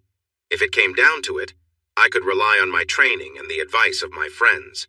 Strike first, strike hard, and never let them get back up. Remember, this isn't a fair fight. They want to hurt you. Aim for soft spots and sensitive areas. Forget the jaw and stomach. Go for eyes, throats, toes, and kneecaps. If you have time, plan your move, and it will come naturally. And remember, there's always someone stronger or luckier than you. You can't win them all. My words worked. He glanced at his friends. "He's mine. Don't get involved unless his friends do. This will be entertaining." He slipped into a childish mindset. Remember how it was when 2 guys were about to fight? There was always a long period of talking before anyone actually threw a punch. I had left that behind long ago. He started with his boasting. "I'm going to enjoy taking you down. When I'm finished?" That's when I grew tired of his talk and stepped hard on his toes. He was wearing flip-flops, and my heavy boots were tough. I would like to think I heard him, but I'm not sure. I did hear him shout. When he bent over out of instinct, I grabbed his arm, twisted it behind his back, and pushed him into a nearby post. He hit his head. I might have done more, but the police showed up. His friend had called them. The first officer looked familiar. Surprise, it was Todd from the bar. He looked down at the guy on the ground and then at me. "Looney, good to see you. What happened?" "Nice to see you, Todd. This poor guy tripped and fell. Flip-flops can be tricky." He looked at the crowd. "Is that what happened?" He got a lot of unclear responses and shrugs from bystanders. Even his friends didn't say anything. They looked worried about their scholarships, maybe. He glanced down at the fallen athlete. "Sir, do you want to make a report? Do you need medical help?" I think the pain made him think twice. He said he was okay, even though blood was running down his face. I had one of the girls bring him a towel and some ice. If looks could hurt, I would be in big trouble, but he and his friends left. Todd told the other officers that he wanted to investigate and maybe talk to a witness or two. Flower was around him, and I think they understood what he meant by investigate. They left smiling, telling him not to take too long. We all sat at what was becoming my table. "So, Looney, how much longer are you staying?" I told him I was leaving on Monday. "Good. I like you, but there's something about you that makes people lose their balance. They fall down a lot, especially if they're not nice. I'd hate to see that happen more often." He shook my hand and left after getting a date with Flower for Saturday night. Amy was still a little nervous. They didn't know it, but I had rented a motel room for the night, planning to have a really nice sleep with Cece in a bed big enough for us. Of course, Amy wouldn't stay in the dorm alone, so we took her with us. I didn't mind. I actually liked Amy. I packed my bags while they packed a small suitcase. The room was nice with just one king-size bed, which I had asked for. They didn't let me dwell on sleeping arrangements before we showered. I would have been happy to help, but they declined my offer. We walked to a nice steakhouse for dinner. The food was great. Afterward, we strolled back, discussing the weekend and agreeing it would be hard to top. The girls seemed a bit quiet. Back at the room, I turned on the TV and tried to unwind. I was in the only chair while they sat on the bed, whispering. They invited me to join them on the bed because we had things to talk about. My senses were on alert. "Do you think Amy is pretty?" Warning bells rang in my head. "Yes, I do. I think I've mentioned that before. Why do you ask?" They blushed and exchanged sidelong glances until Cece spoke up. "We want her to be close to you, too." I sat up straight as my feet hit the floor. "What did you just say?" Cece smiled. "We talked about this. I want to wait until marriage. You enjoy being close with others. Amy feels the same way. I think I might marry you someday, but until then, I don't want you with those girls from the clubs. This works for everyone. You can thank me later." I stood up, took her arm, and led her to the door. "Please give us 15 minutes alone. Go to a bar, a library, or a park, but just go away for a bit. By the way, if we get married, I'll be the one asking." I gently pushed her out the door and then turned to Amy. "Now you explain everything. I need to know, was this your idea or hers? If you're not honest with me, I will figure it out. Speak up." She avoided my gaze. "Well, it started out as her idea, but I kind of liked it. I like you." "Why?" "I don't think Cece realizes what she has. I actually listened to you talk. At the bar, you were just being yourself. You knew lots about trucks and engines. But when we were with our friends, you were different. I'm studying English. You've quoted poets like Tennyson and Frost. You had a deep conversation about psychology with Flower, who studies that. I think you lost her at times. Jack, the engineering major, was impressed when you explained how old gold mines used honeycomb designs to hold up soil. You've got so many layers like an onion. I want to learn more about the real you. So I read a lot and remember it. If you think I'm clever, you should know I'll keep digging until I find the truth." "Truth?" Her eyes showed desperation. "Truth," I said firmly. "I'm in love with Cece." That surprised me. How do you define love? I'm bisexual. I want to be with her. Is that what you wanted to hear? Not quite. If you want to be with her, why are you talking about being with me? I love her. She loves you too. I believe you love her as well. If we all care for her, maybe we can make it work. I feel an attraction to you. It's just that I like girls more than any guy I've known. You see? That didn't make sense to me. This won't end well. Someone will get hurt. Are you sure this is what you want? No, but this is as close as I can get. Just try it one night. If you don't want to afterward, I'll understand. I need time to think about this. I sent her and Cece out for at least 30 minutes. They went shopping while I sat alone, trying to find a way out without hurting them too much. Then I had an idea just as they returned. I greeted Cece with a warm kiss. Thank you, that was sweet. She smiled brightly. Then I kissed Amy. Thank you, that was sweet. She had tears in her eyes but was smiling. I sat them both down. I've thought it over. I want to propose something else. I'd like to be with Amy, but I need Cece to be with her too. In unison, they exclaimed, What? It's simple. You want to be close to Cece, right, Amy? Cece, you want to be close to Amy too. The only way to make this fair is for all of us to be in this together. We can share this without blame. That's my offer. I believe Amy will agree, so the choice is yours now, Cece. In or out? I asked. Her expression gave me the answer I expected. That's what I thought.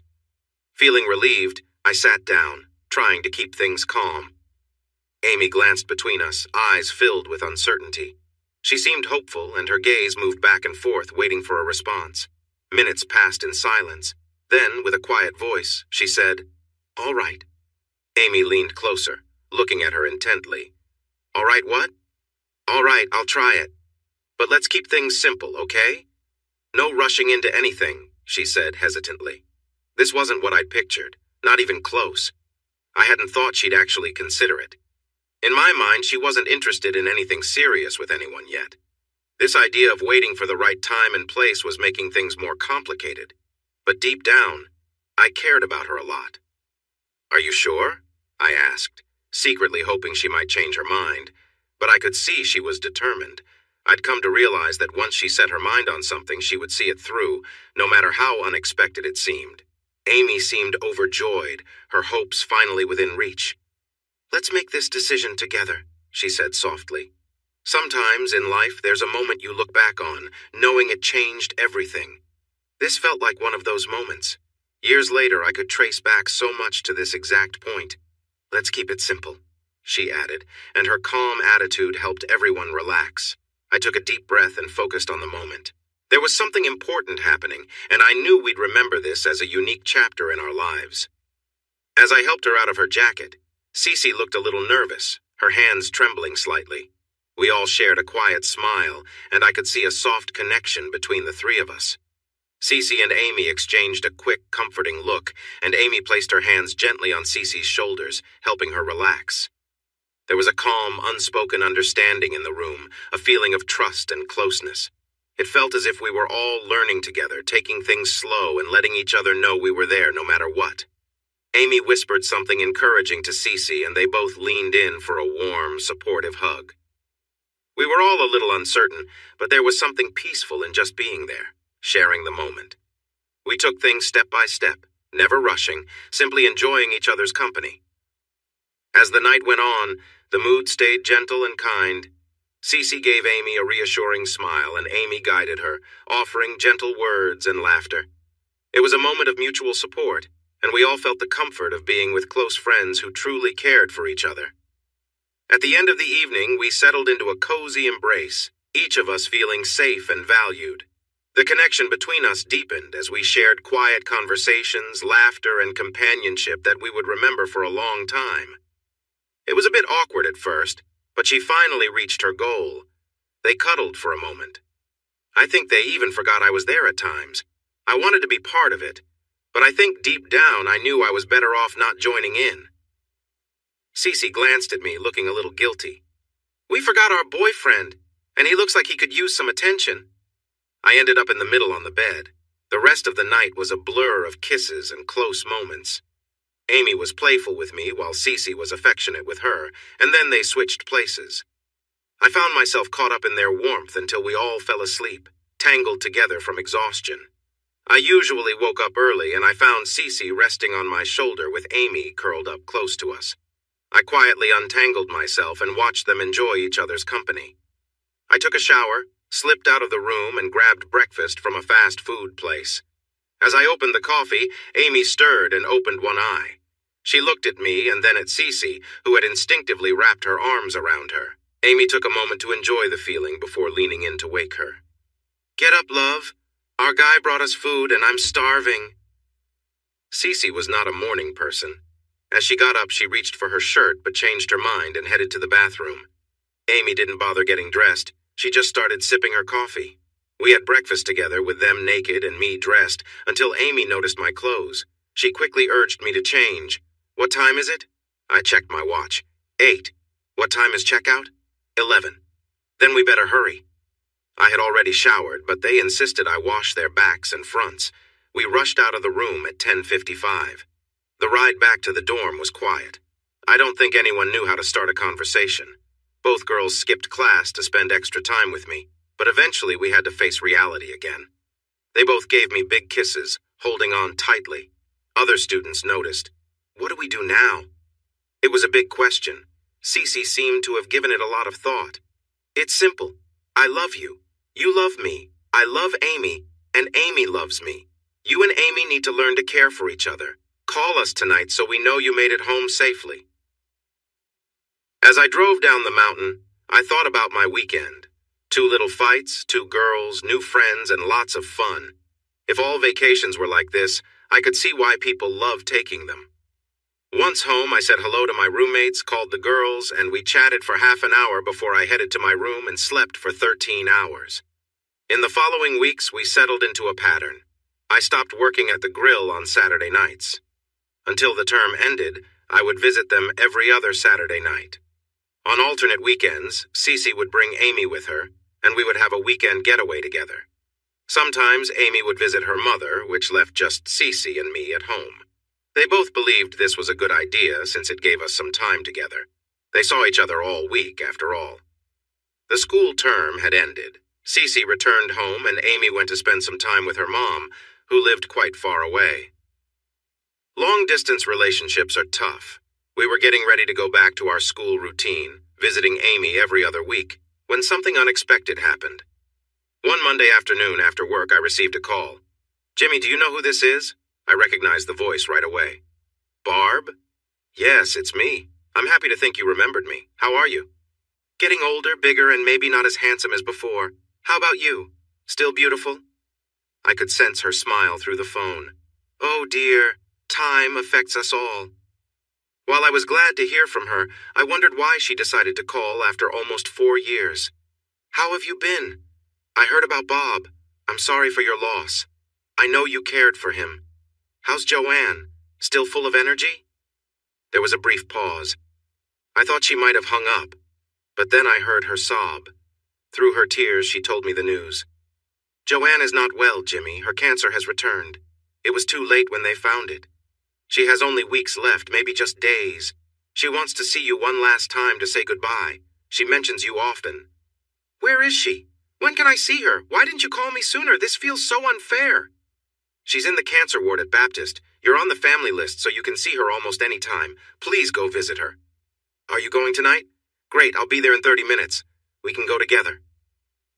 Barb seemed tired and down as she shared the rest of Joanne's story during the drive to the hospital. After our time together, Joanne married an accountant about 9 months later. He treated her well for a while, but then became distant.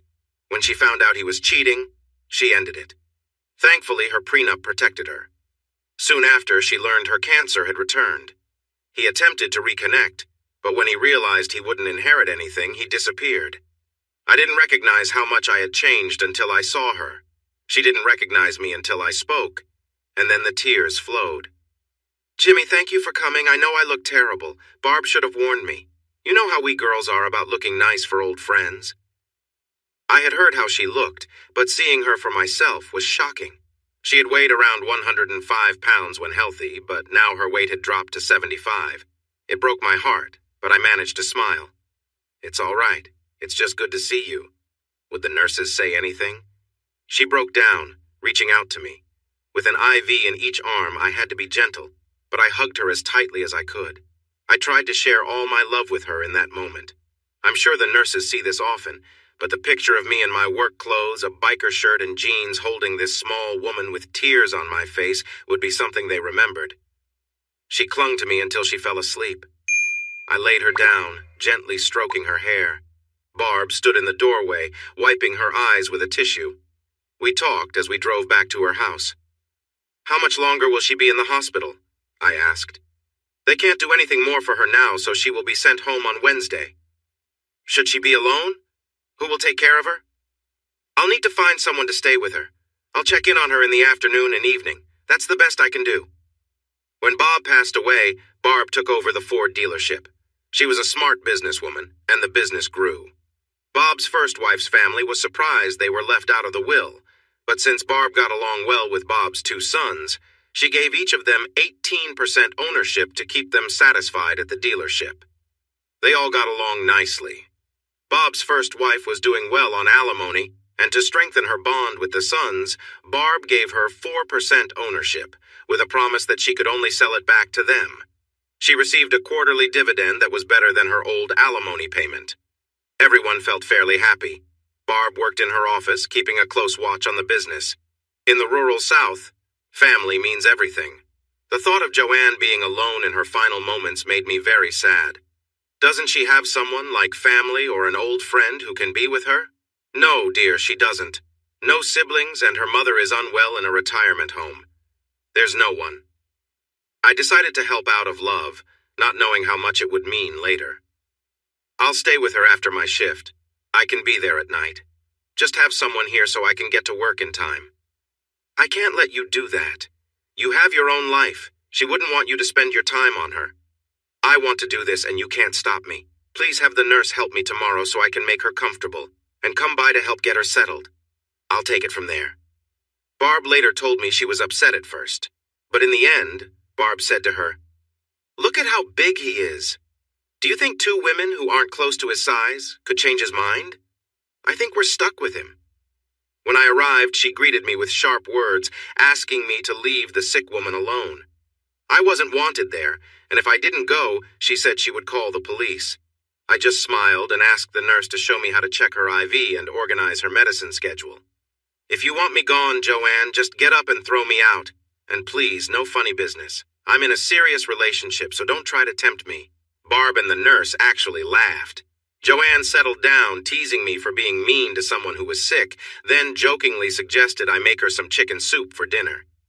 Barb told me it was the happiest she had seen Joanne feel since she got sick, so Joanne became a big part of my life for a while. I would come home, make her something light to eat, and we would talk or watch TV until she fell asleep. The nurse would help change her gown every morning and again just before I got home, brush her hair and add a little makeup. Joanne said she didn't need to wear certain clothes anymore since she needed help to use the bathroom. She joked that it was nothing I hadn't seen before, even making the nurse smile.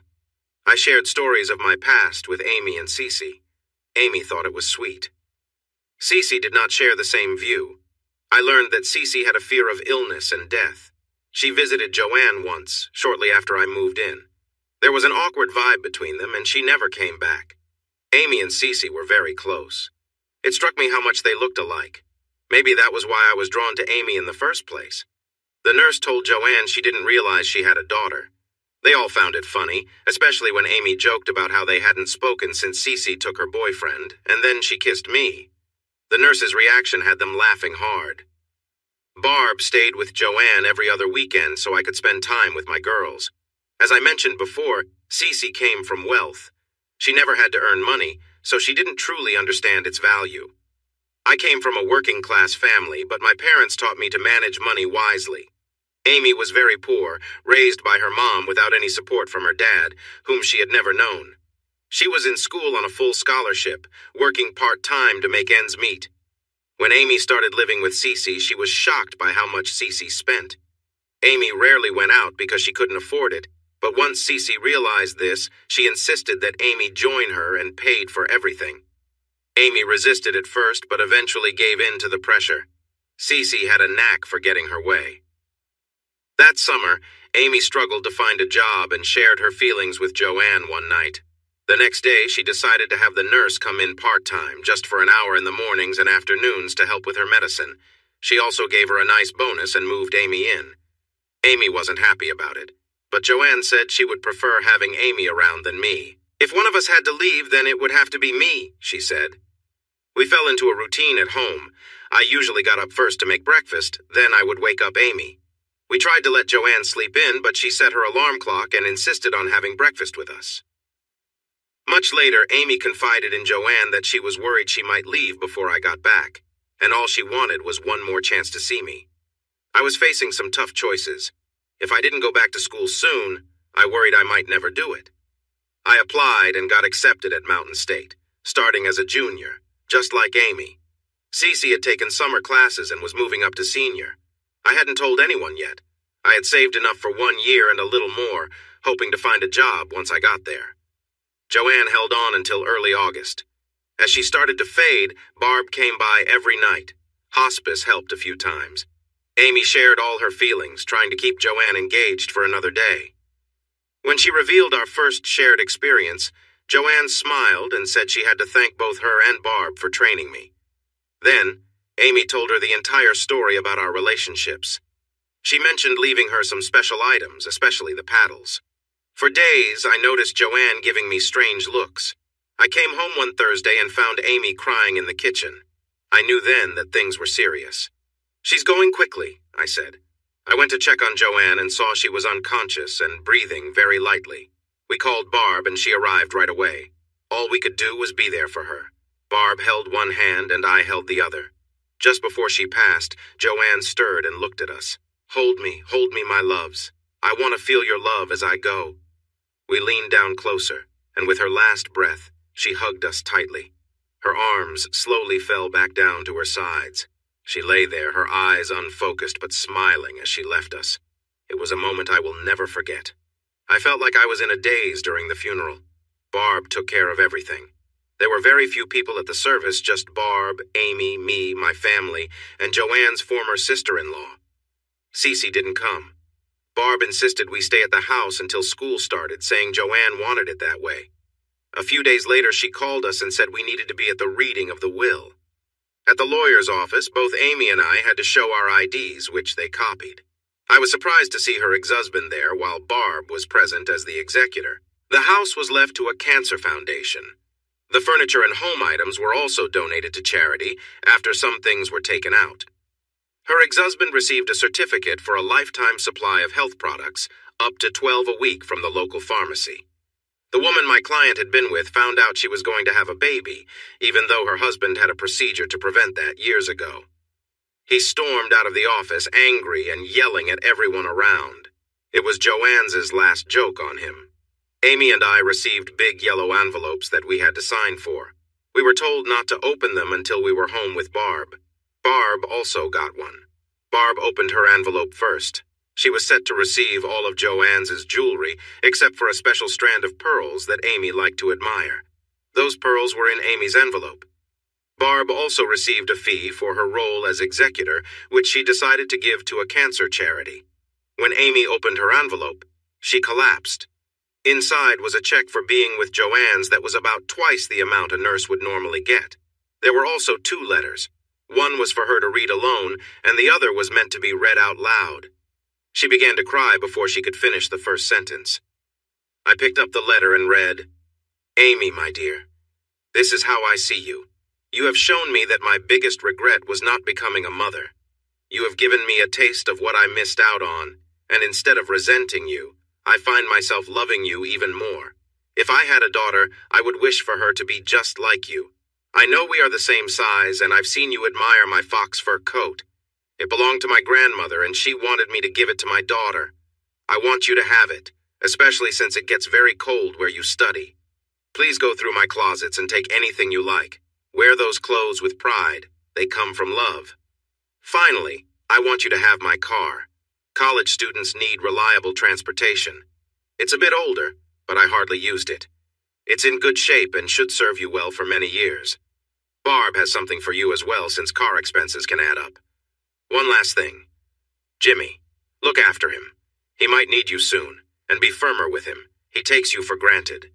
I wish you all the happiness and success in life. Your mother who never was, Joanne. Amy cried for a long time, then told Barb she didn't deserve it. Don't say that, dear. I've never met anyone who deserves this more. Accept it with the love it was given. Here are the papers for your car and the insurance forms. It's all been paid for. You just need to sign and pick up the tag. She also left this for you, $2,000 in cash for gas, tires, and any repairs. Barb turned to me. And Joanne is right about you, too. You don't appreciate her enough. Wake up, Jimmy. Now let's see what you have. I opened the letter first. Jimmy, my dear, the biggest mistake I ever made was not holding on to you when you turned 18 and never letting go. You were a good person, and you're becoming even better. I've had this for years and have changed the name a few times. I can't think of anyone else who deserves it more. Follow your dreams and inspire those who come after you. And if you ever have a little girl, Joanne is a nice name. Jimmy, you really should pay more attention. You won't find anyone better than Amy. Good luck in your life. Oh, and you should really cut your hair and shave. You're in college now. Love always, Joanne. It was an insurance policy that named me as the beneficiary. $40,000. Barb handed me the check. Here you go, Jimmy. Go back to school and get your degree. Come back to us and help more good men come into the world. We always need them. I felt like I could not stand anymore and slid to the floor. Amy knelt beside me for comfort. Barb shared that Joanne wanted us to have any furniture we needed for our new apartment. There was no rush. We could choose what we wanted. Before leaving, Barb said, "Good luck, my young friends. This experience makes me wish I had kids, too. I think I will adopt you in spirit. Come back and visit me sometimes. Now I will leave you to think things over." She kissed us both and left. We sat on the couch, holding each other and crying, a mix of sadness, joy, and shock. For the next few days, we walked around the house, marking furniture and packing things up. After a bit of doubt, Amy went through the clothes, picking out jeans, a few tops, and some nice dresses. She took most of Joanne's shoes because she had a lot. Amy said she had never owned more than 4 pairs at a time in her whole life. She even took a few evening gowns and one little black dress that looked great on her. We tried to involve Cece, but she wouldn't come inside. She said the house gave her chills. We kept collecting points for motel stays whenever we could. While we organized things, Cece was at her father's plant, busy with her internship. He was pleased to have her around, but kept her very busy, which made visiting her trickier. They say when it rains, it pours, both good and bad. When I put in my notice at Glib, I was told to see HR before making it official. Beverly, Joanne's former sister-in-law, was the HR director. She and Barb had helped return Joanne's ashes home and scatter them in the ocean. She often said that was her favorite memory of California. "Jimmy, we really hate to see you leave. You have been an excellent employee, and we have considered you for promotions several times. However, you've made it clear that you want to finish your education, so we've supported you. Remember when we first hired you? I mentioned scholarship opportunities. I'm happy to tell you that I can offer you this." She handed me a notification that I had been approved for a full scholarship to any state university I wanted to attend. If I maintained a 3.0 grade average, it would automatically renew for another year. You deserve this. Some people in management were unsure about you because of your appearance, but your community college teachers were really impressed and spoke highly of you. You have a great work history, and all your co-workers confirmed you are a good person. They felt proud that one of their own was being considered. Strangely, it was the way you supported Joanne, who was almost a stranger to you then, that made the difference. She noticed how I looked. Oh yes, remember this is a small town. People talk. So here I was. Thanks to Joanne and my careful spending, I had $53,000 in the bank, and besides my living costs, I didn't need to touch any of it for school. I had 2 wonderful friends who cared for me and each other. Life seemed great, but it could get even better. One day, Barb called me to invite me to lunch because she had something important to share. "Jimmy, drive your car. I run a successful business, so don't arrive on your bike. People notice." My car was older but well taken care of. I would have preferred to ride my bike, but I did what she said and arrived right on time. She probably surprised her staff when she greeted me with a big hug, pulled me into her car, and drove off. We had a nice lunch, but she wouldn't tell me anything, saying she had something to show me in her office later. We chatted about school, Amy, and the furniture we were moving into our new apartment.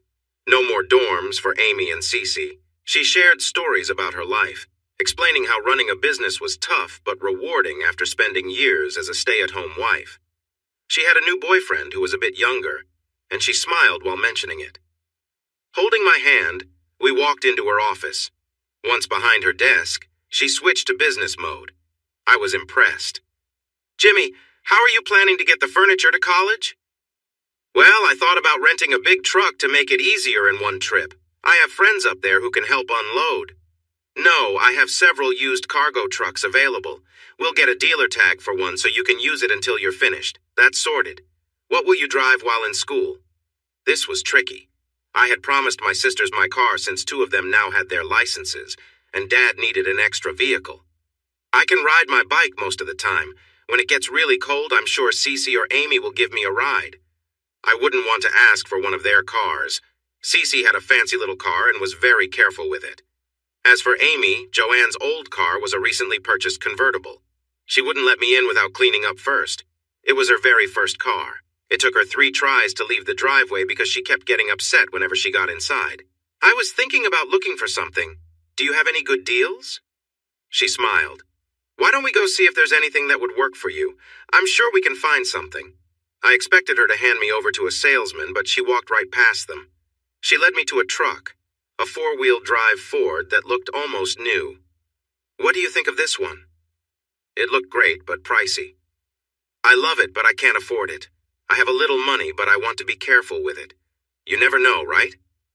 "Oh, I think I can give you a good deal. How does $86 sound?" "What?" $86. That covers the tag fee, tax, and title work. The truck is yours. Come into the office and I'll explain everything, and please close your mouth." She shut the office door. "Part of my letter from Joanne asked me to watch over you. I told you a long time ago that I would help if I could. The truck is 5 years old, a trade-in from one of our regulars. It has 40,000 miles on it, and the owner just used it to take his boat to the lake. I had it checked, tuned up, and I put new tires on it. This is a gift. Please don't refuse. It won't hurt me. Say something." I'm speechless. "You know I would still love you even if you didn't have money. Thank you." I walked around the desk and hugged her. "You and Joanne have set some really high standards for me when it comes to women. I don't know if I'll ever find someone like that." She looked at me as if I were foolish. "That's not true. Haven't you noticed the girl who keeps following you around? Wake up, Jimmy. Now let's sign some papers. I already had the mechanic put your tags on the truck." I had a great vehicle. Amy had a nearly new car, and while we weren't rich, we were doing better than before.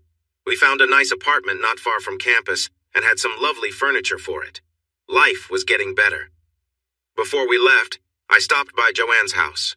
I went alone at night. We had already given the keys back, so I stood by her favorite flower bed. I took a small amount of her ashes from the urn and spread them there. I couldn't stand the idea of her being completely gone. To honor her last request, I had cut my hair and trimmed my beard very short. As I scattered my hair around the bed, I said my goodbyes. "Thank you, Joanne. I love you. Goodbye." It might seem silly or sentimental, but it made me feel better as I drove away. Well, here I was, Joe College. It was tough to adjust at first, but after a week or 2, I found my rhythm. It was easier because I didn't have to split my time between school and work. I decided not to work during my first year so I could keep my scholarship for the second year. It helped that Amy and I were in the same major and took many of the same classes. This meant we could study together and support each other when things got tough. Cece was taking a class on workplace relationships but hardly studied and still passed. Whenever she struggled, Amy and I would joke that another building might soon have her dad's company name on it. Warren was quite the notable graduate. Cece liked the dining room set and the living room furniture we brought, but she insisted on buying new furniture for the master bedroom. The bed was the biggest I had ever seen, often called a California king these days. It was useful. For a while, we tried sleeping together, but with 3 of us, no matter how big the bed, it didn't always work out. Amy and I were both larger than Cece, so she often ended up in the middle. When she got too warm, she would wiggle, and soon we were all awake. Amy was great at finding solutions, and this situation was no different. Do you remember those big purple turtles Cece made me buy on our first weekend together? To tell them apart, Amy tied a yellow ribbon on hers. Cece thought hers looked plain, so she added a white bow. If I came home and saw the turtle with the yellow ribbon on the bed in the master bedroom, it meant it was just me and Amy that night. If the turtle with the white ribbon was there, it was just me and Cece. If neither was there, it meant we were all together. If both turtles were on the bed, I took the second bedroom to sleep alone. There wasn't a set plan, but it usually worked. Sometimes having 3 people around can be a bit much. Cece was a bit grumpy with us in the beginning. We figured it was from the new living situation. It's one thing to see someone every few weeks, but living with them is different. Amy and I had little trouble thanks to the prior weeks of living together while we helped Joanne. I was usually the first one up. Most of our classes started around 9, so I had time to shower and make breakfast before waking the girls. Amy could cook, but her options were limited. Cece didn't cook and wasn't interested in learning. My experience as a cook was useful, and I enjoyed trying new recipes. Many college students don't cook much, so when word spread, thanks to the girls, I had to make extra food because friends would often drop by in the evenings. If they didn't, we had leftovers. I rarely had to wake Amy. As soon as the coffee brewed, she was up. Over the years, I often thought that if I could create an alarm clock that smelled like coffee instead of beeping, I could make a lot of money on college campuses. She would have her first cup of coffee, and then we would wake Cece up. She was not a morning person. We usually rode together, but after she made us late a couple of times, we told her to either leave with us or drive alone. After that, she was mostly ready on time. The big event, as Amy called it later, happened on a Friday night just before Thanksgiving. Amy and I were alone when Cece walked in. We stopped for a moment, but she told us to keep going. She watched as I helped Amy feel happy, then went back to her room. The next morning at breakfast, Cece told me to take a nap when I got home. Why would I need a nap? I asked. Because tonight is the night I want to start a new chapter in my life. I want you to be well rested so I have a good experience. Amy stopped eating and said, "Huh? You heard me. I'm tired of feeling left out. I've decided to marry Jimmy so it won't be like I'm giving away something my husband won't have." I had never mentioned marriage. We had our whole lives ahead of us, and while I cared for Cece, I wasn't sure if marriage was in my future. CE, I haven't asked you to marry me. I'm not making any big decisions until I graduate, and that's still almost 2 years away. You haven't, but I have time to change your mind.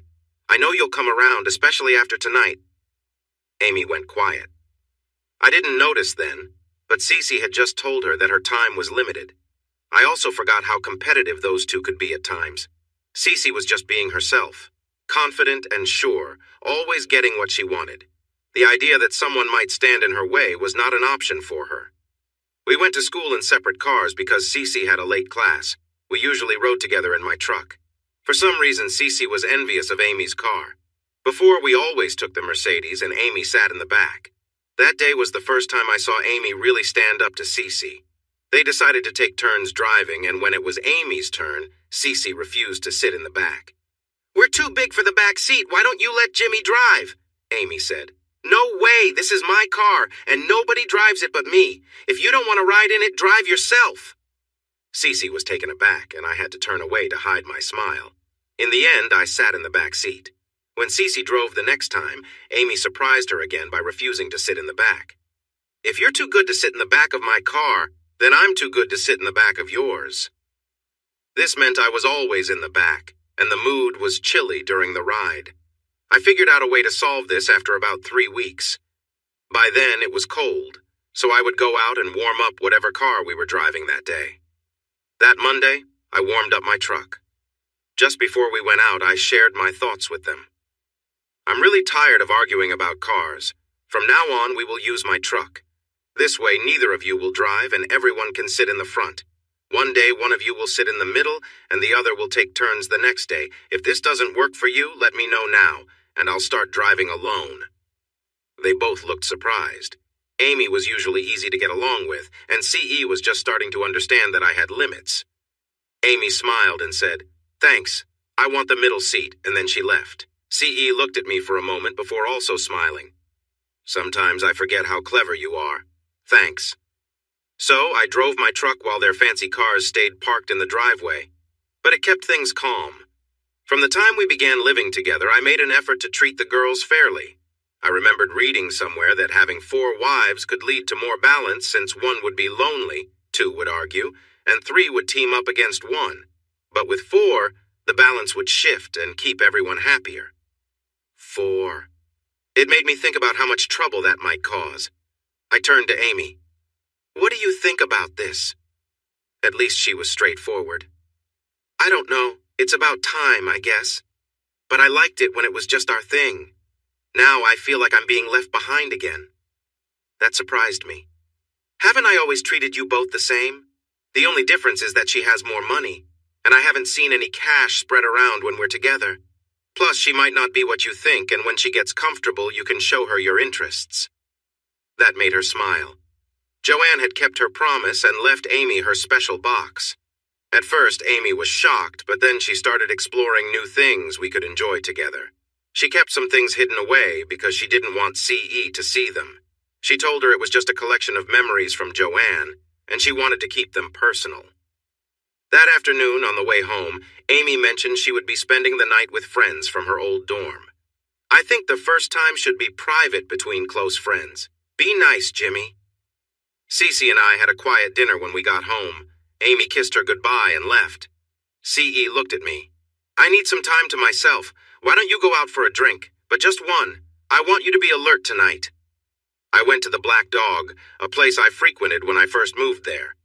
They didn't recognize me at first because of my new haircut and shorter beard.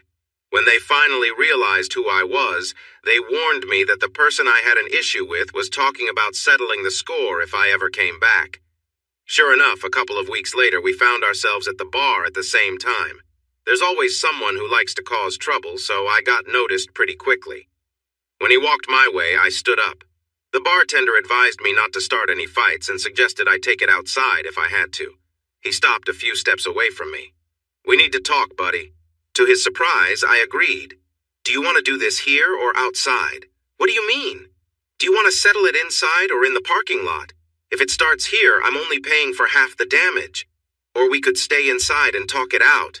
If we fight here, everyone would think I caught you off guard. But if we go outside and I knock you down, they'll know the truth. I could see he was thinking it over. If you do beat me, I'll be back. I won't give up until I win. Every time I come in, there will be a fight. I've got a lot of tricks, and eventually, I will win. Or we could do this another way. I'll say I'm sorry and we can shake hands. You'll tell everyone that I apologized, and it would be better not to fight someone like me. You'll still be seen as tough, and if people think I'm a little odd, they might leave me alone. It'll be better for everyone and no one gets hurt. Just think about it. He thought for about half a minute before extending his hand. I'm Bear. Nice to meet you. Just so you know, I can be a bit difficult when I've had too much to drink. I shook his hand. He laughed. I know what you're called. Loony. What else would you call someone a little strange? We sat down, and I told Bear I would buy the first round. The bartender said since we hadn't caused any trouble, our drinks for the night would be on him. 4 hours later, they carried Bear out and called Amy to come and get me. A few weeks later, Amy was with me when Bear came in. She marched up to him and scolded him for letting me drink too much. He laughed, lifted her up, and kissed her cheek, saying, Okay, if you can handle that guy, I'm a bit worried about you. From that night on, whenever Bear started to act up, Amy would pinch his cheek and start to lecture him like a child. He would always calm down. Everyone thought it was hilarious, but no one laughed in front of him. I came home to candlelight and soft music. CE was wearing a lovely blue outfit, my favorite color. There was a half-empty bottle of wine and glasses on the table. I picked up the wine and looked at her. She blushed and said that even though she didn't want me to drink, she felt nervous and needed to relax. I wanted to make the evening special, so I focused on her, doing little things I knew she enjoyed. Just as I was getting ready to do more, she gently held my head. You've had your fun with the snacks. Now it's time for the main event. Go slow and be gentle, but take charge, please. And I did my best. I tried to take my time, but CE was eager, and suddenly she pushed forward. She let out a small gasp and stayed still. Later that night, we lay close, enjoying each other's company. There was a warm sense of closeness as we relaxed together. Afterward, I cleaned up and we drifted off to sleep, feeling a deep peace and connection. The next morning, Cece woke up early. We spent some quiet time together sharing our plans for the coming days. Cece mentioned wanting to take things slowly and thoughtfully, hoping to keep our connection strong. When Amy came home later, she joined us, and we spent time talking and relaxing. Amy helped Cece get ready for the day, and they spent a while in the bathroom chatting and laughing together. As the Christmas holidays approached, our lives got a bit more complicated. Cece wanted Amy to spend part of the holiday with her family while also spending time with us. We decided that Amy would spend Christmas Day with her family, while I joined Cece's family for Christmas Eve. Though it was a little awkward at times, her family was welcoming. Her mother liked my new haircut, and her father asked me about my plans after graduation. I explained my goals, and he seemed thoughtful, mentioning that teaching was a meaningful path, though not always easy. After Christmas, I visited Amy's family, where her mother warmly welcomed me. I stayed for a couple of days, and Amy was glad for the company on the drive back, as she didn't like driving long distances alone. We decided to wait until we were all back together to exchange gifts. The girls insisted on getting a real Christmas tree, so we went to every tree farm in the area looking for the perfect one. I shared my opinion at first, but eventually they made the final decision. I still have a picture of them carrying the tree, with tiny Amy taking one end and Cece holding the top. Once Cece returned, we had a cozy night opening gifts. Amy was excited and playful, making us laugh with her enthusiasm. We each received funny gifts like matching sweaters that Cece insisted we put on right away. It was a joyful, light-hearted moment that brought us even closer as friends and partners. It was tough not to feel the shop owner's glare. They promised to wear the special items under their dresses for the New Year's Eve party we were invited to. It was a bit exclusive. I got the invite because of my high grades, and Cece got in because she was well known. Amy was going with me as my date. I had one more surprise for them. We all spent the night together, and as usual, I woke up first. I had bought 2 stockings and placed them on the tree while they were still asleep since we didn't have a mantle. I decorated them with glitter and wrote their names on them. A friend of mine from the bar was really into rocks, and he had taken me on a few trips to find some nice stones in our area. I had 2 emeralds cut and mounted with small citrines around them. The citrines were light yellow, which made the rings look like flowers. I had them sized and put in the stockings, along with some small candies and fruit. I wasn't sure how much they would cost in a store, but we found a small treasure of gems. After sharing with the landowner, we still made a good amount when we sold them. I used my stones to make the rings, and I had some money left over. As usual, Amy woke up to the smell of coffee. While she was filling her cup, she noticed the stockings. I told her it was an old family tradition, but she couldn't have hers yet because it was part of the fun to wait for the others to wake up. She opened the bedroom door and started bustling around, turning on the TV and radio and singing loudly. A few moments later, Cece stumbled out, wondering what all the noise was about. "Oh, good, you're up, honey. Would you like coffee before or after we check our stockings?" "What stockings?" "The ones Santa must have left on the tree. Look, it even has your name on it." That caught her attention. Soon, candy, fruit, and nuts were spread all over the dining room table. They giggled as they admired their spa certificates. Amy was the first to discover the treats. She pulled out a wrapped box and examined it closely. "What's this?" "Open it and find out. You must have been very good this year. CE, check yours too. Open them at the same time, please." They both gasped and put the rings on their left ring fingers. CE remarked that it looked somewhat like an engagement ring. Amy joked about discussing the idea of polygamy with some law students. They spent the rest of the day showing their appreciation. The girls went all out for the New Year's Eve party. This was a significant event at the university with bright students, professors, and noted alumni attending. Luckily, Cece's dad had another commitment and couldn't make it. I tried to hide my disappointment. They got ready in different rooms to avoid each other. Cece came out first. The only word to describe her was stunning. She wore a long, shimmering green dress with a daring split up the side and thin straps holding up the bodice. Her black hair was styled high, and she wore black heels that made her look tall and strong. But then there was Amy. She wore a simple black dress Joanne had given her. Her hair was styled to fall over one eye and curled at the ends. She had pearls around her neck, matching earrings, and her new ring. She also had a lovely coat draped over her shoulders and wore very tall heels. She looked like a classic movie star from the 40s. Cece's mouth dropped open. I think it was the first time she saw Amy as a true woman. Instead of the coat she planned to wear, Cece chose a mink wrap. As for me, I wore a new gray pinstripe suit with a vest. My grandfather's gold railroad watch was tucked in my pocket, the chain resting on my vest. I wore a white shirt, a nice tie, and shiny black shoes, along with a black coat for the cold. My hair was short but neat, and I kept my beard trimmed closely. I felt confident. To avoid any issues getting to the event, I hired a limo. People stopped to look when I helped Cece out, but they really stared when I did the same for Amy and walked in with them on my arms. We made a grand entrance. Women and men both eyed us curiously, wondering about my wealth. I had a smile on my face that practically shouted, "Yes, I'm with both of them." At that moment, life felt good. We mingled and chatted with a few acquaintances. Many people greeted Cece because of her family connections. Both girls were surprised when my English professor came over with the department dean. They congratulated me on an essay I had written and encouraged me to submit it to the university literary magazine for publication. I introduced the girls, and they seemed curious about seeing us together. The dean asked if they knew about my writing talent, and Amy surprised us all. "Of course. How do you think he managed to be with both of us?" I thought Cece might laugh too hard. They looked a bit uncomfortable and excused themselves. They weren't far when laughter erupted. Cece hugged Amy. "Wow, I think I'm starting to influence you. You said exactly what I was thinking." The girls were most surprised when the band began to play. This was no small group, it was a full orchestra. Joanne had taught me how to dance well. I can dance the waltz, foxtrot, jitterbug, and I could even tango if I practiced a bit more with my partner. Women are often great dancers, and CE and I looked good together. But Amy really stole the show. One of the few nice things she had growing up was dance lessons. I learned that her mom cleaned the dance studio to pay for them.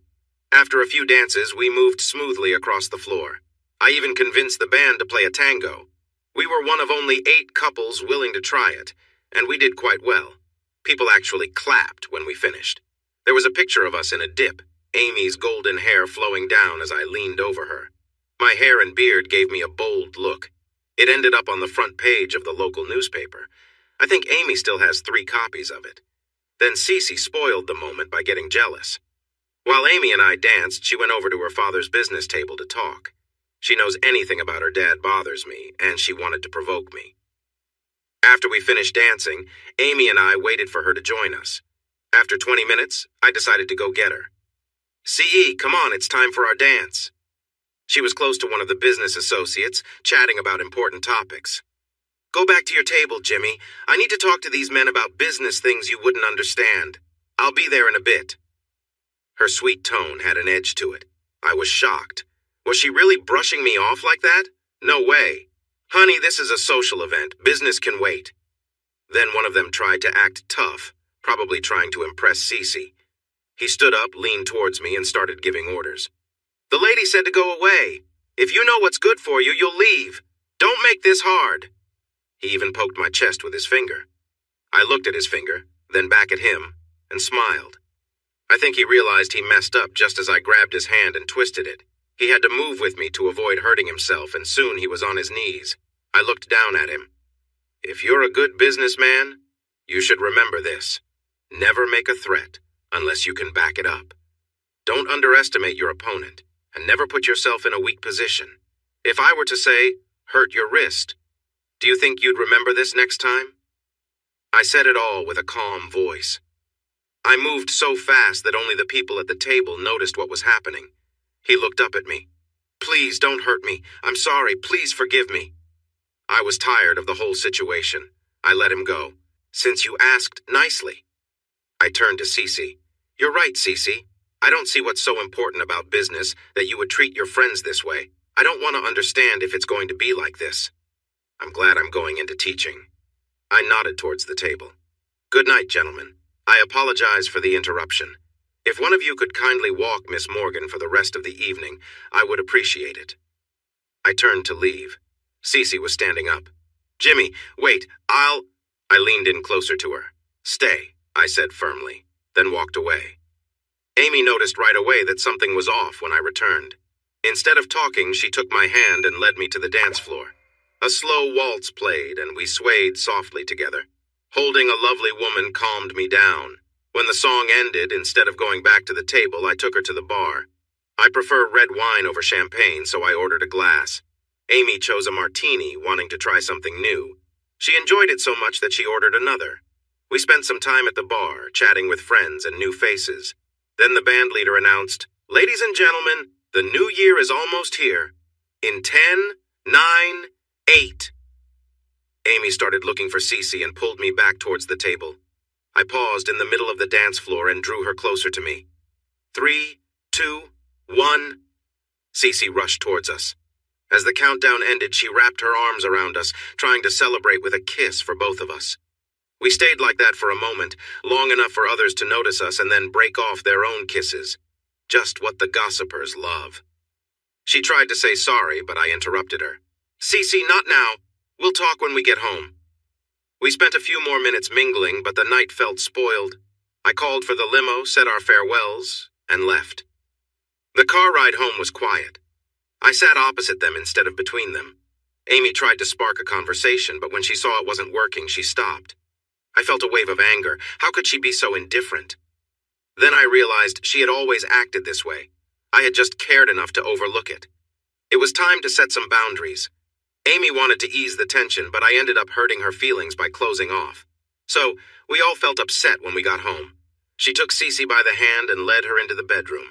I hadn't drunk much, so I wasn't tired and decided to make some coffee. Amy opened the bedroom door and invited me in. I said no at first, but she asked kindly, and since she hadn't done anything wrong, I agreed. When I walked in, I saw they had lit candles and were standing on either side of the bed, trying to create a cozy atmosphere. Instead of feeling excited, I felt frustrated. I've often wondered why people think that physical closeness can fix almost any problem. It might work for some, but not tonight. Not for me. I stood at the door and said, "You both look wonderful, but I'm not in the mood. I think I'd prefer to sleep alone tonight. Good night." I felt a mix of surprise and confusion as I closed the door. I knew Cece would want to talk more, so I grabbed my coat and stepped outside. Amy told me they tried to stop me, but I was already gone before they could catch me. She mentioned that Cece even ran out in her night clothes, but quickly returned inside because it was so cold. She then told Amy to get dressed so they could search for me. Amy surprised me by knowing me better than I expected. She refused to go after me, saying they wouldn't know where to look beyond nearby hotels. To my surprise, she told Cece that everyone would be alone tonight, then closed and locked the bedroom door. She held out for an hour before giving in to Cece's requests. If they had checked the motels, they might have found me. I had a friend from the Black Dog working the night shift at the Comfort Inn, and he had a room available. I paid in cash, parked my truck where no one would see it, and actually managed to get some sleep. Amy was the first to find me. They went in different directions, but agreed to check back at our apartment every hour. This was before cell phones were common. I was at a small diner when Amy spotted my truck. I saw her through the window and wondered if she would come inside. After a few minutes, she made her choice and walked in carefully. I sensed that if I startled her, she might turn around and leave. She slid into the booth looking uncertain. "Want some coffee?" I asked. She nodded, and I called the waitress over. After she got her coffee, she leaned back, looking a bit more relaxed. "I'm sorry, Jimmy, we should go." I stopped her. "Why are you sorry? You haven't done anything wrong. I was trying to get away from the situation we're in, the whole thing with Cece. It can't last like this, Amy. Cece is graduating soon, and then she'll be gone. Trust me on this." Tears ran down her cheeks. "You're wrong. She'll never leave us. She loves us. We cried all night, Jimmy. We couldn't sleep. Please come home. We'll figure this out. She promised to change. You'll see." I held her hands gently. "Amy, she won't really change. She's set in her ways. I believe she loves you. I believe she loves me too. But I think part of her attraction is that we are something her father wouldn't accept, and living together complicates things even more. But even if she leaves, I will always care for you." She pounded her hands on the table. The waitress noticed, but I waved her away. She won't leave, you'll see. She loves us. She'll always love us. You're mistaken, Jimmy. Please come home. Everything will be better. As I sat there holding her hands, I realized two things. Amy cared for Cece more than she cared for me, and I probably felt the same way. When Cece eventually left us, it would hurt both of us deeply, so we went back home. Cece felt sorry for how she acted. She said that a mix of too much drinking and jealousy made her feel bad.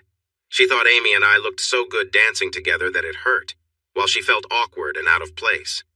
We talked until we were too tired to continue. We all agreed to communicate better about our feelings.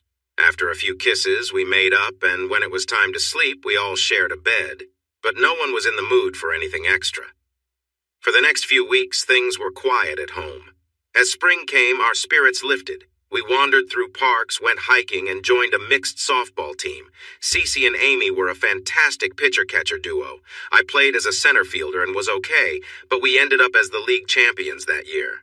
I have a picture of Cece and me holding Amy on our shoulders with the trophy raised high. Our next big disagreement happened during spring break. Amy got a job as a tutor. She taught English to freshmen who were struggling. Most of them came from wealthy families, and this was their last chance to pass. Some of them were athletes worried about losing their scholarships.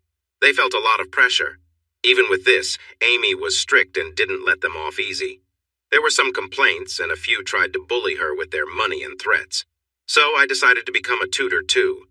The English department valued both of us, and I had gained a good reputation with the dean. I ran into him on campus 2 weeks later, and we exchanged greetings. It seemed like he wanted to ask me something. Finally, he spoke up.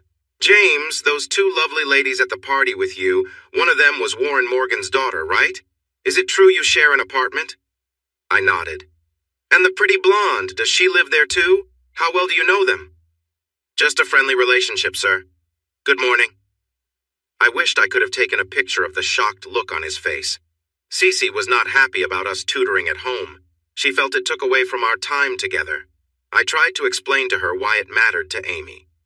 "Cece, when you need money, where do you go?" "I go to the bank." "And how does the money get there?" "Daddy puts it in for me." "What if you didn't have a dad to do that? How would you get money?" She shrugged. "I guess I would get a job." Exactly. Amy doesn't have a dad with lots of money. She has to earn everything. That's why she tutors, to make her own money. We need to support her. But if she needs money, why doesn't she just ask us? She knows we would help her.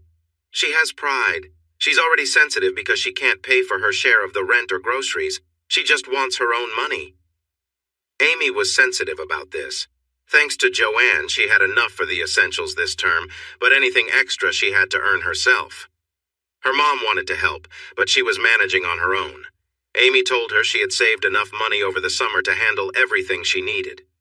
One thing that made a difference was the thoughtful Christmas gift she gave to Barb. Amy had written Aunt Barb on the tags, and it surprised Barb in a nice way.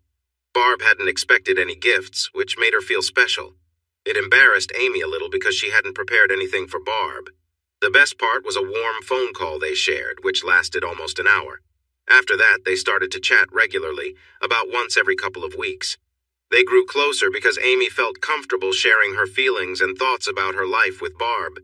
In late March, Amy even visited Barb. When she returned, she showed me a card Barb had given her.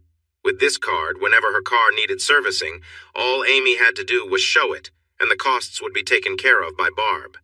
I called Barb to tell her how much I appreciated this kind gesture. She scolded me for not joining Amy on the trip and had a serious talk with me about how I treated her. "Stop treating her like a child. Treat her like an adult publicly," she said. Looking back, I realized she was right. We often viewed Amy as the younger one in our relationship and acted accordingly. With spring break approaching, we all decided to go to Jekyll Island in Georgia. We had planned this trip for months.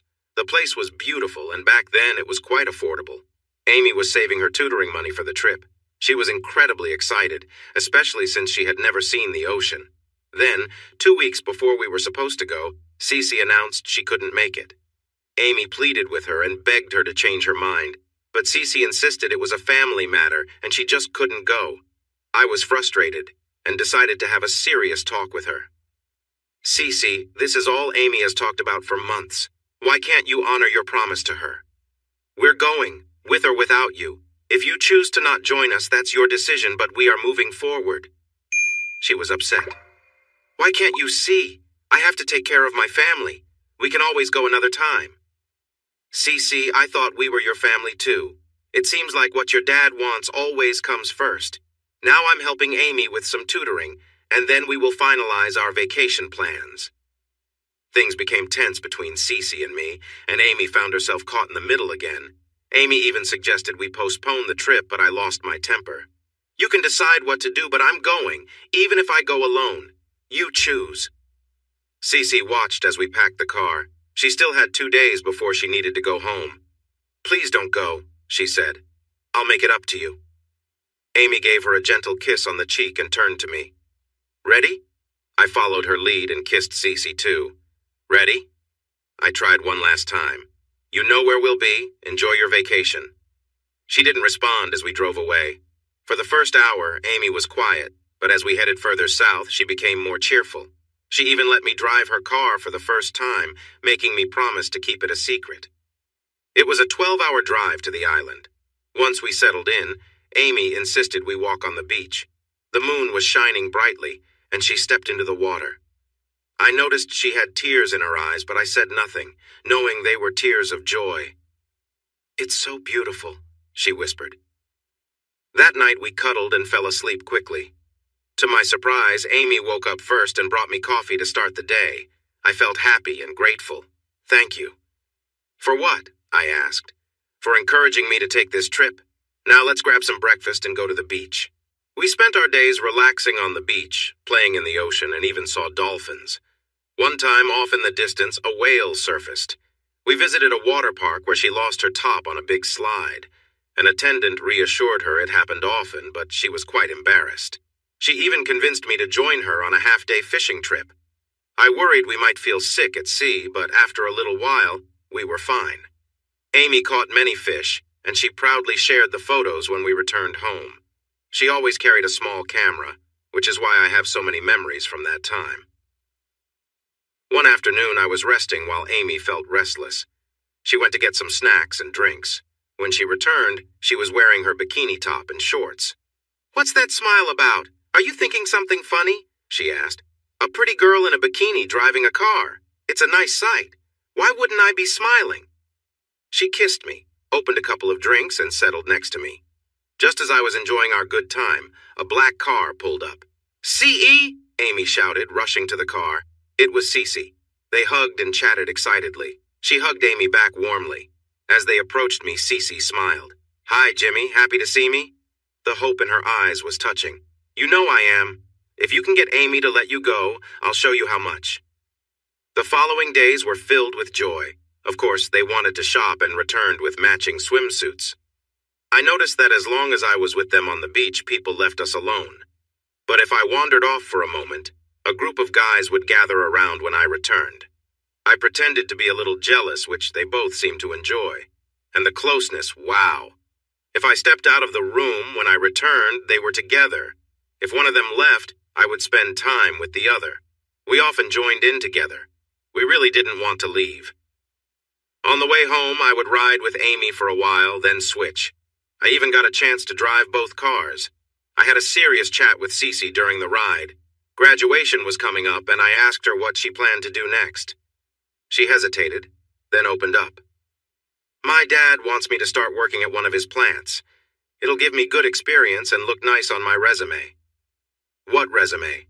You're going to work with your dad forever. Why would you need one? I'm not.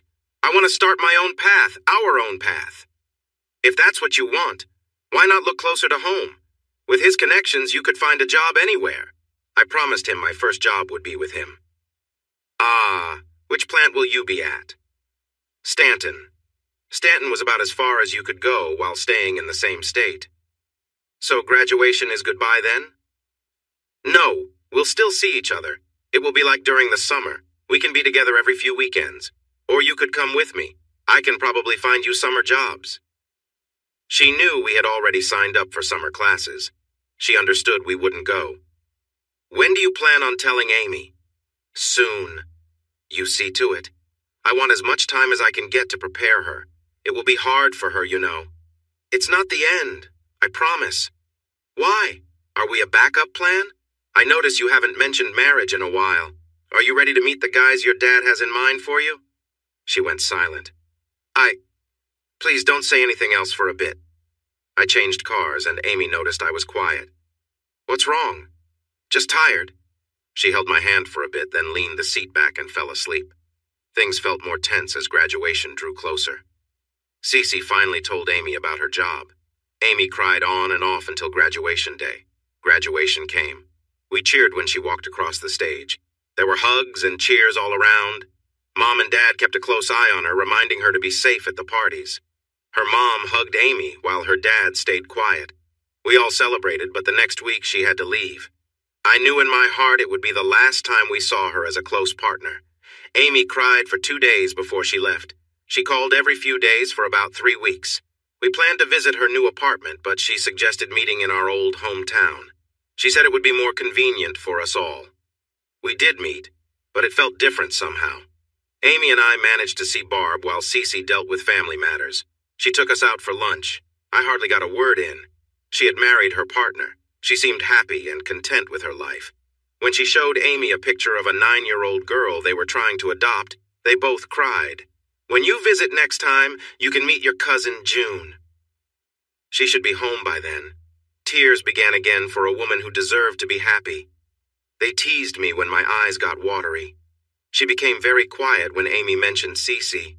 She wanted to say something, but stopped. When Amy showed her the ring I had given her, Barb looked right at me. It would make an interesting engagement ring, don't you think, Jimmy? Something had changed between my family and Cece. The support from them seemed to have faded.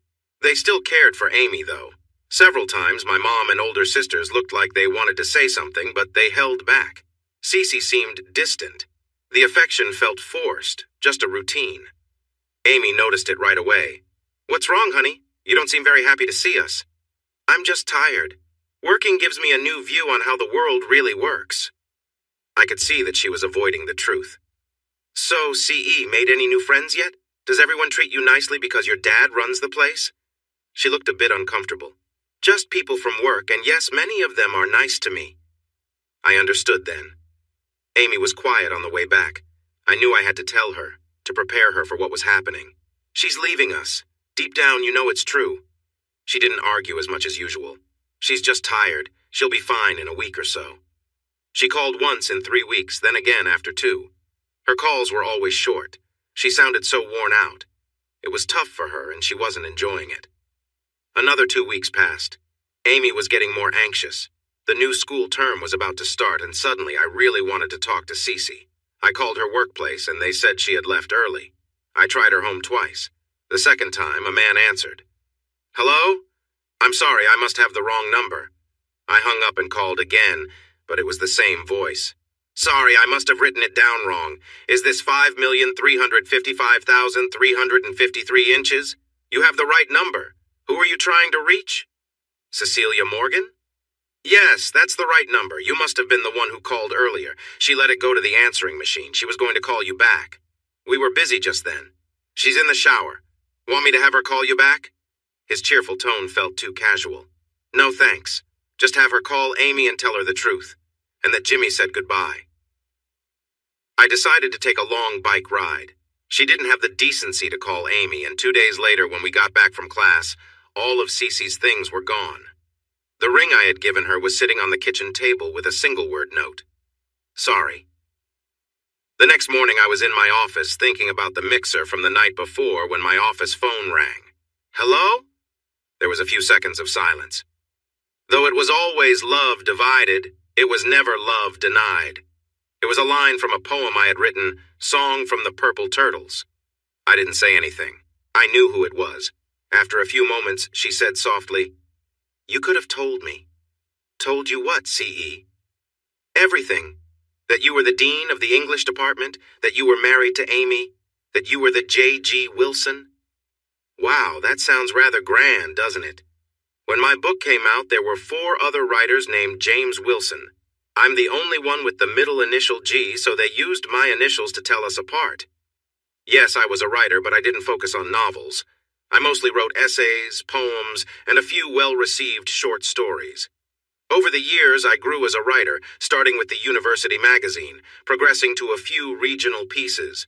Local newspapers published some of my essays, and then a larger chain picked them up, which meant more exposure. 10 years ago, I struck a deal with the New Yorker magazine, writing an essay for them every 3 months. They also published a few of my poems and one of my short stories. 3 years ago, the university press wanted to release a collection of my work. I wasn't sure it was worth it, but the university president convinced me, saying it could help attract new students. The editor really knew his stuff. He sifted through 2 decades of my writing and came up with 21 poems, 29 essays, and 3 short stories. If I had made an album, it would have been a best of collection. The only new piece in the book was the poem she mentioned. Amy found it in an old journal of mine and urged me to refine it and include it. It caused a bit of a stir locally. Many people thought I was admitting to having an affair. Others believed it was about Amy's supposed affair. When I declined to discuss the poem in interviews, Amy stepped in and told the local paper that both ideas were true, but it was written about us finding each other before we were married. It was crafted in a way that only poets and clever songwriters could manage. Words Sing to Me, the title, came from the poem of the same name. To my surprise, it received great reviews, especially from my friends at the New Yorker. What really brought attention to it was when Oprah Winfrey featured it in her book club and praised it on her show. It landed on the Sales Times bestseller list for 4 weeks before fading from view. I was stunned at how well it did. I participated in some interviews, mostly with PBS and morning shows. It was not my favorite experience. After about 18 months, it started to lose steam, and I happily returned to my normal life. Cece brought me back to the moment. It's about us, isn't it? The poem, I mean. Of course. Did you read the rest of the book? It sat on my nightstand for months. During that time, I sensed my marriage was ending, and a friend gave it to me. Her daughter had damaged the cover, otherwise I would have recognized it was from you. She said it was a comforting book and thought I would benefit from it. I always felt a connection to you, like parts of your story were meant for me. If my daughter hadn't told me about you, I would never have realized who you were. Why didn't you say anything? Why would I? It would feel like showing off. Look, the biker is doing well. Aren't you proud? It's been almost 30 years. We don't really know each other anymore. Looking back, I'm not sure I knew you back then. And you almost ruined us. I still have mixed feelings about you. When I showed Amy your picture last night, she got very quiet. I woke up around 3 this morning and she wasn't in bed. She was on the sofa, crying. It's been 30 years and she still grieves for you. I could hear soft cries, a faint, "I'm sorry." It was hurtful the way you left us. Amy fell into a deep sadness. She should have gotten help, but back then we didn't know how to ask. We were broken. It went from being a happy family to just pieces of a shattered whole. Amy left too. She was gone for 8 weeks before she came back. It took a long time for us to find happiness again, but we did work through it. I need to call her and apologize. I'll do it today. She was crying hard and struggling to speak. No! I nearly shouted. I took a few deep breaths to calm down. I'm sorry, Cece. I didn't mean to raise my voice. You don't know her anymore. She's much more delicate now. The last few years have been tough on her, but she's just started to act normal again. I don't want to hurt her feelings. Are you still in town? Good. I'll clear my schedule for today. Let's meet for lunch. You pick the place, and I'll update you on our lives since we last met. Red Lobster? Sure, that works. Be there at 1. Bye. I sat quietly, looking at my favorite picture of Amy. Amy was really struggling. She didn't go to class for a week. Our friends supported her, and we finally convinced her to return by saying we would tell her mother about her scholarship. Even then, she just went through the motions, but it was enough for her to pass her classes. We spent about a week just comforting each other. Then she said she wanted to sleep alone for a while and moved into the spare bedroom. I think it was because even though we were close, she never shared that room with her. I was hurting too, but I saw it coming long before Amy did, and I prepared for it. I made her favorite meals, took her to places she loved, did everything I could think of. When I noticed it was the same meals and places we enjoyed together, I took her somewhere new. Cece thought museums were dull, so I took her to every museum nearby. We went to street fairs and festivals, which Cece disliked. Nothing seemed to help. I took down everything that reminded me of Cece from our home, all the photos and mementos. I packed them away and hid them in the back of my closet. I put the purple turtles in a trash bag. I wanted to get rid of them, but I just couldn't do it. They went into the closet with everything else. Nothing seemed to help. One day I came home and saw her taking her clothes out of the closet and dresser, folding them neatly. "Can I use your truck tomorrow?" "What for?" "To move. I can't stay here anymore, can't stay with you anymore. Please don't be mad at me. I just can't right now." I had a feeling this was coming. I tried hard, but it didn't work. Honestly, I felt a bit relieved. We both cared more about Cece than about each other, and without her, we started to drift apart. She moved into an apartment with another girl who was said to be a lesbian. I never knew if they were more than friends, and I never asked. When we had class together, we talked, but otherwise, we went our separate ways. I began spending more time at the Black Dog, and one night, out of boredom, I ended up with the waitress we met when we first went there. As we were together, I suddenly realized this wasn't what I wanted. It was just a casual thing, and it wasn't even good. We finished, but I think she could tell I had lost interest. She seemed a bit annoyed. There was no cuddling after. She turned away, unhappy. "I thought you would be better at this. Guess you can't live up to your reputation," she said with a sharp tone. "I thought you would be more into it. We all have to deal with life's little surprises." "Just lock the door when you leave," she added. From that point on, I ordered drinks, worried she might not be friendly afterward. For weeks, I went to class, helped others with their studies, and went to bars. I started talking to Amy more, and our chats began to last longer. She mentioned missing my cooking, so I invited her over and made her favorite meal. She ate like she hadn't had a proper meal in a while and took the leftovers with her. "Wow, do you even cook anymore?" I asked. "No, the stove is broken at my place, and I think Charlene doesn't like real food." Charlene was her new roommate. "Well, if you get hungry, feel free to drop by. Do you still have your key?" She nodded. "I didn't think about returning it. I can give it back now." I stopped her. "Keep it. You might want to come back someday and need it." That slipped out before I thought. But it seemed to make her happy. She gave me her first real smile since Cece left, hugged me tightly, kissed my cheek, and then she left. 2 weeks later, I returned from class and found her sitting on the couch, hugging her knees. It looked like she had been crying. "Hi. Hi. Can you do me a favor?" "If I can. Take me for a ride. Make sure to dress warmly." It was getting colder. Riding season was almost over. I took her on the roads I knew she loved. I took her on the interstate, speeding up a bit. She liked going fast. We got home just before it got dark. I had made homemade chicken soup. I always cooked a big pot, not used to cooking for just me. I put it on the stove to warm up and sliced some bread for toast. We ate quietly, each lost in our own thoughts. While I was washing the dishes, I heard her voice.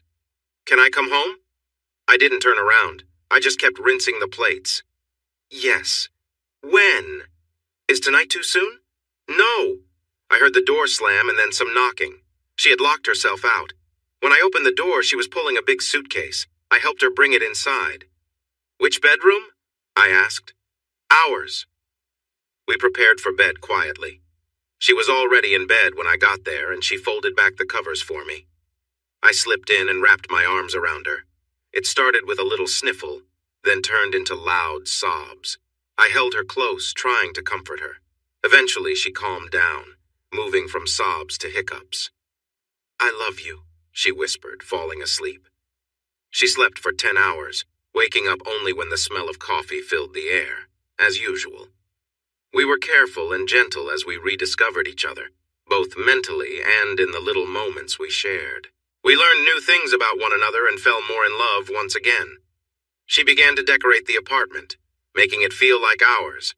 I knew why she was doing it and supported her, helping when I could and giving my honest opinion when she asked. I had the ring she gave back when she moved out, and I had another ring well hidden. One night, about 6 months later, I placed the ring on her finger while she slept. She didn't notice until she reached for the coffee pot. She paused, looked at the ring, kissed it, and gave me a smile that filled me with joy. At that moment, I realized that my life would not be complete without her. I took her hand and kissed the ring. Holding her hand firmly, I said, "Amy, I need to ask you a serious question." She looked a bit nervous, but replied, "You can ask me anything, love. What is it?" "Do you think you could be happy married to a teacher? I may not earn a lot, but I would love you." That was all I could get out before she jumped across the table, sending pancakes and scrambled eggs everywhere. It took a long time to clean up. On the floor, amid the hugs and joy, I think I heard a yes. And that's how we got engaged over breakfast on a Tuesday morning, her in my old shirt and me in my boxers. Quite the romantic, right? After we cleaned the kitchen, she shooed me out of the house. "Go to school. I have things to do. Looks like I might miss my first class." "What's so important that you have to skip class?" She gave me that look, the one that seemed to say, "Men just don't get it." Then she said, "I have a wedding to plan. I need to call my mom, your mom, and Barb. Now go." All three mothers, including Barb, whom Amy considered a second mother, gathered with us that weekend. We made plans and discussed all the details. I tried to share my thoughts, but they quickly pushed me aside. "Do I get a say in this at all?" 4 women answered together, "No." Then Barb smiled and added, "Now, ladies, that's not quite fair. He does get to say I do." She gave my hand a pat. "Now go ahead, Jimmy, we've got this." I did what anyone would do when they feel outnumbered and outmatched. I stepped back and took Barb's husband, Don, over to the Black Dog. I've often wondered how women create the idea that men are truly in charge of anything. I arrived early and watched her pull up in a beautiful Mercedes station wagon. Some things never change. Even with the years, she still looked great. I stood up and helped her to a seat. We locked eyes for a moment. She opened her mouth to speak, but I cut her off. "Let's have lunch first. I'm really hungry." We enjoyed a light meal before heading back to my office. I knew this conversation would take time and needed some privacy. One of the benefits of being in charge is having the larger office. She walked around, observing the mementos of my career. I had diplomas, a master's in literature, and a PhD in education.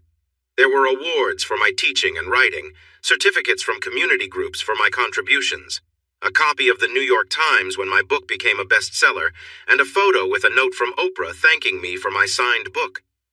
There were also pictures of Amy and our kids. "How did all of this happen?" she asked. "Amy says it's because I went to college and never returned. After we graduated, we both sent out resumes to local schools to stay close to home. The dean back then encouraged me to apply for a grant for my master's, and I got it. Thanks to my mentors, I later earned my PhD. Once I finished, I was offered a teaching position. I navigated through office politics until I earned tenure. After that, it felt like I kept moving up the ladder until I reached my current role. The only place left to promote me to is retirement, and that hasn't happened yet. Amy got a job at the school where she interned, and for 6 years, she was our main support. While working, she also pursued her master's in primary education. After I found my position, she left her school job to complete her PhD. Now we're known as the Doctors Wilson. She came back to the education field and, like me, moved up in her career. This is her first year as the principal of the local middle school, which was her goal. She can retire next year and is considering it. Despite continuing our education, we managed to build a family, and that's where we are now. "Wow," she said. She was looking at a photo of my son in his military uniform. "You told me last night your daughter is in school here. Is your son still serving in the military? Where is he stationed?" "Arlington." She noticed the sadness on my face. "Do you want to talk about it?" I still remember when he got accepted to West Point. He was so happy. He graduated in the top 10 of his class of 230. He went to Iraq once, got hurt, came back for a year, and then returned for a second tour. His vehicle hit a bomb. He didn't pass away right away. He made it back to the States. He passed away at Walter Reed, but he did get to say goodbye. Tears were rolling down her cheeks. "I'm so sorry. I can't imagine how hard that must have been for Amy. It was tough on her. Really tough. My mom was still alive then, and she and Barb came to stay with us for a bit. It helped a little. I didn't know your mother had passed. I'm sorry. She lived a full life and had 9 grandchildren. 4 grandsons and 2 granddaughters carried her casket. Now, Cece, tell me your life story. I know who you married, H. Harrison Truman. Want to know how I know? 2 days after we got your note, I received a letter with nothing in it except a newspaper clipping. It was an announcement of your engagement from 3 weeks before. I guess your father sent it. I never let Amy see it." She had her hands over her mouth. "What must you have thought of me back then?" I was angry. Very angry. Looking back, it was probably for the best. Relationships like that often don't work out. College isn't really a good place for real-world decisions. We would have likely gone our separate ways eventually. She nodded in agreement. "I'm sure you're right, but I held us back by not having the courage to try. You know my dad disliked you? Want to know why? Because you never tried to impress him. His money meant nothing to you. All you wanted was me. Just me, not me and his money. He always felt like you were looking down on him, so he tried to keep us apart. All those business events he made me attend, that was his way of introducing me to men he thought were better for me, men he could control, and I fell for it. Harry worked for the law firm my dad used. He was the only son of the main partner. He was everything you were not. Clean-cut, eager to please, easy to manage. He never had his own ideas, just repeated what my dad and his dad said. It was a good match for both our families. I went along with it to make my dad happy. I was always his little girl, the princess who shouldn't be mixed up with the crowd. You know how spoiled I was. It was always about me. And with Harry, even before we got married, he kept me on that pedestal. But Jimmy, one of the main reasons I left was out of fear of you. Not physically. I knew you would never hurt me. Well, not unless I asked for it. Do you still have those paddles? When Amy first got her toy box, it took her some time before she showed it to Cece. Amy didn't enjoy anything that hurt, so she didn't use the paddles. But Cece saw them and became very interested. One night, after a few drinks, Amy decided to try something new. She gently tied Cece up and played a little. They both enjoyed it, and it became part of what they did together. I smiled, remembering the first time Amy brought me into one of their sessions. Afterward, she asked us both to help put lotion on her skin and give it a kiss to make it feel better.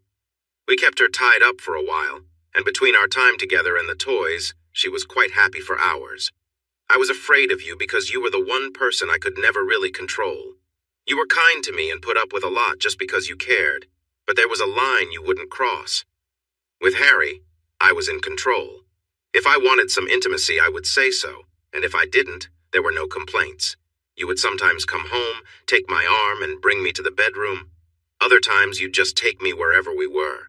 I loved it, but it also made me anxious. But, I could handle the intimacy. It was real life that got to me. You were very patient with my personal issues, but if I was unkind to Amy or treated others poorly, you were on me right away. There was no leniency. I knew you were right, but I didn't like it. With Harry, if I said something needed to happen, it would happen. The only time I ever lost control was when we moved to Florida and I had to get my tattoo removed. My dad had a hand in that too. I think being closer to you made him uneasy. He nearly had a heart attack when Harry told him about the tattoo. The tattoo. It was probably the wildest thing I ever talked her into. One of Amy's friends, who was studying art and worked at a tattoo shop, designed it for us. Amy wanted to have a permanent symbol of love that connected us, so she created a big C with an A inside and a J linked to the A. Amy said the letters twisted together to show the bond of our love. Mine was on my left shoulder, while theirs were on a spot that would only be seen if they were changing. They both promised that I would be the only one to ever see them. So he erased all signs of that wild time in my life. I took off my jacket and unbuttoned my shirt, pulling my sleeve down to show her my tattoo. It's a bit faded, but still there. Amy still has hers, too. Barbie Joe noticed it when she was around 16 and had to rethink how cool her mom was. Barbie Joe? Barbara Joanne Wilson. Amy wanted to remember two women who meant a lot to us. You know she still has that old Thunderbird? We exchanged it 20 years ago, but when I got the money from the book, I searched for it and found it in a junkyard. It cost me way more than it was worth when it was new to fix it up for her. I gave it to her for her 49th birthday. JJ was home for a break, and Barbie, he and I woke up early to hide in the garage. I turned on the coffee pot, knowing the smell would wake her up. When she noticed we were all gone, she checked to see if my car was still there, thinking we might have gone out for breakfast. Barbie had a camcorder and we captured everything on tape, but it didn't go as we planned. She fainted, and it took us a while to help her up. She cried all day. It brought back too many memories. Once she stopped crying, she insisted we take a ride. It was early April, but she wanted the top of the car down. It was chilly, and she complained to me about wasting money on the convertible. I responded that a pretty girl in a convertible was a dream for many men, though it would have been nicer if she had worn something lighter. That evening, she called me on my cell and asked for help with the convertible top. When I got to the garage, I saw the top was already down. Confused, I called her again. "Where are you? I'm in the garage and the top is already down." Suddenly, she appeared from behind the car, wearing something unexpected. Even at her age, she looked good. "Playful man, I meant this top." We joked and laughed. After that, I never heard her complain about the cost again. Cece smiled at the memory. I wish I had been there. We could have made some fun memories. Realizing what she said, she turned red. I chuckled. You wouldn't have liked it. Remember, you didn't want to sit in the back seat. By the way, have you been with anyone since Amy? Still blushing, she shook her head. No, not since her. I remember one night before Harry and I broke up, we were getting close and something reminded me of you two. I drank a lot of wine and I tried to picture Harry with me and Amy. I laughed so hard, it caught him off guard. He got annoyed, especially when I didn't explain. It ruined the moment, to say the least. I don't miss being with a woman. I miss being with Amy. I was only with Harry during our marriage. We never had the same excitement I had with you two, but it was comfortable.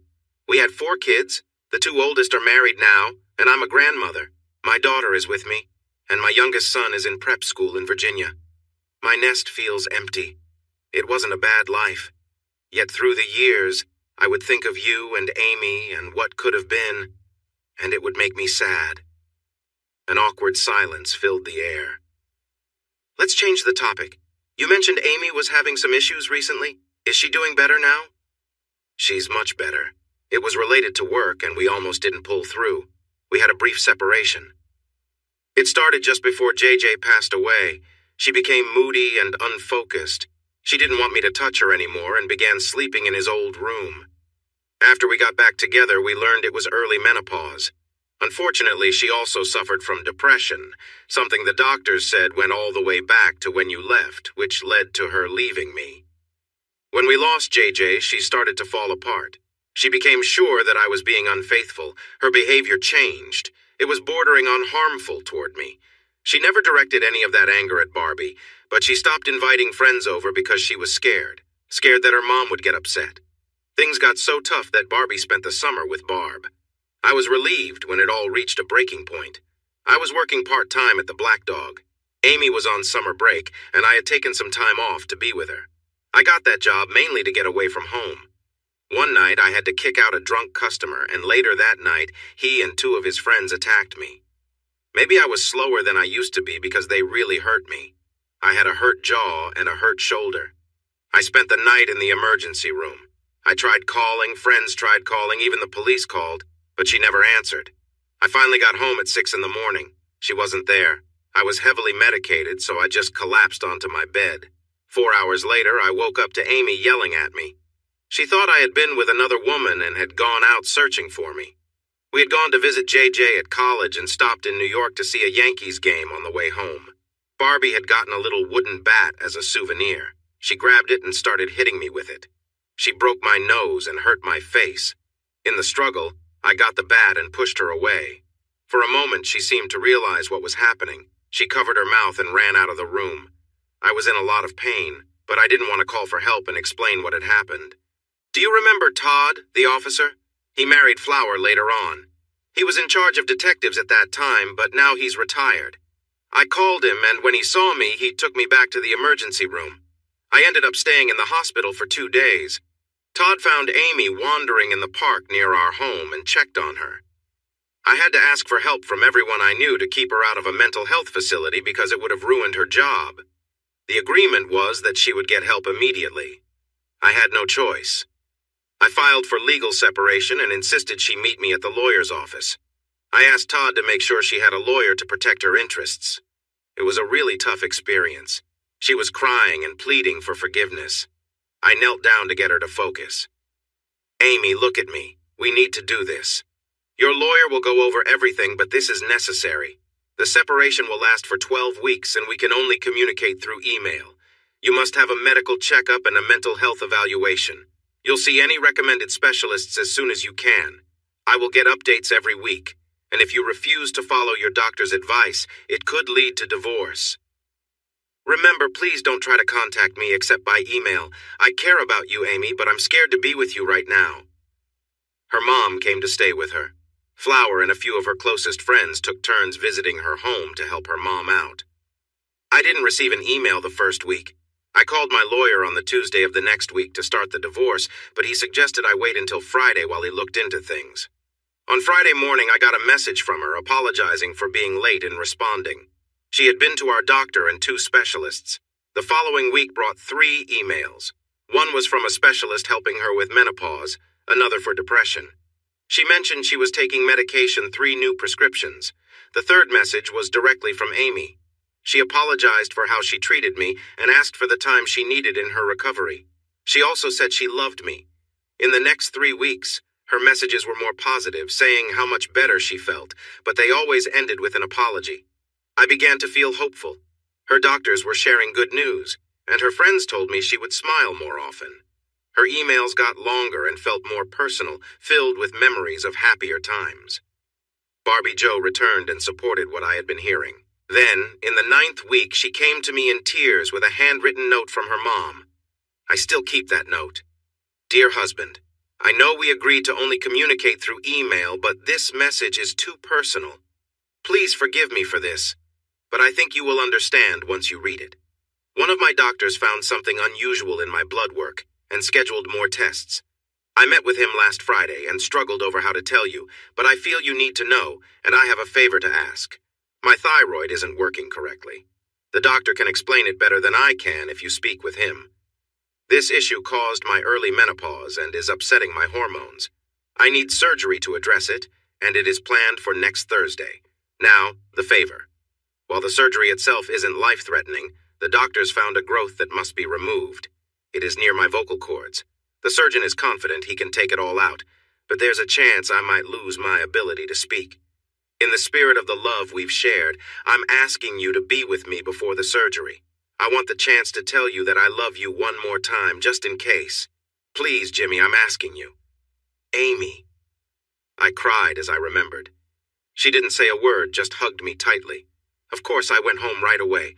There were many tears, and Amy tried to express everything she wanted me to know. We talked for hours.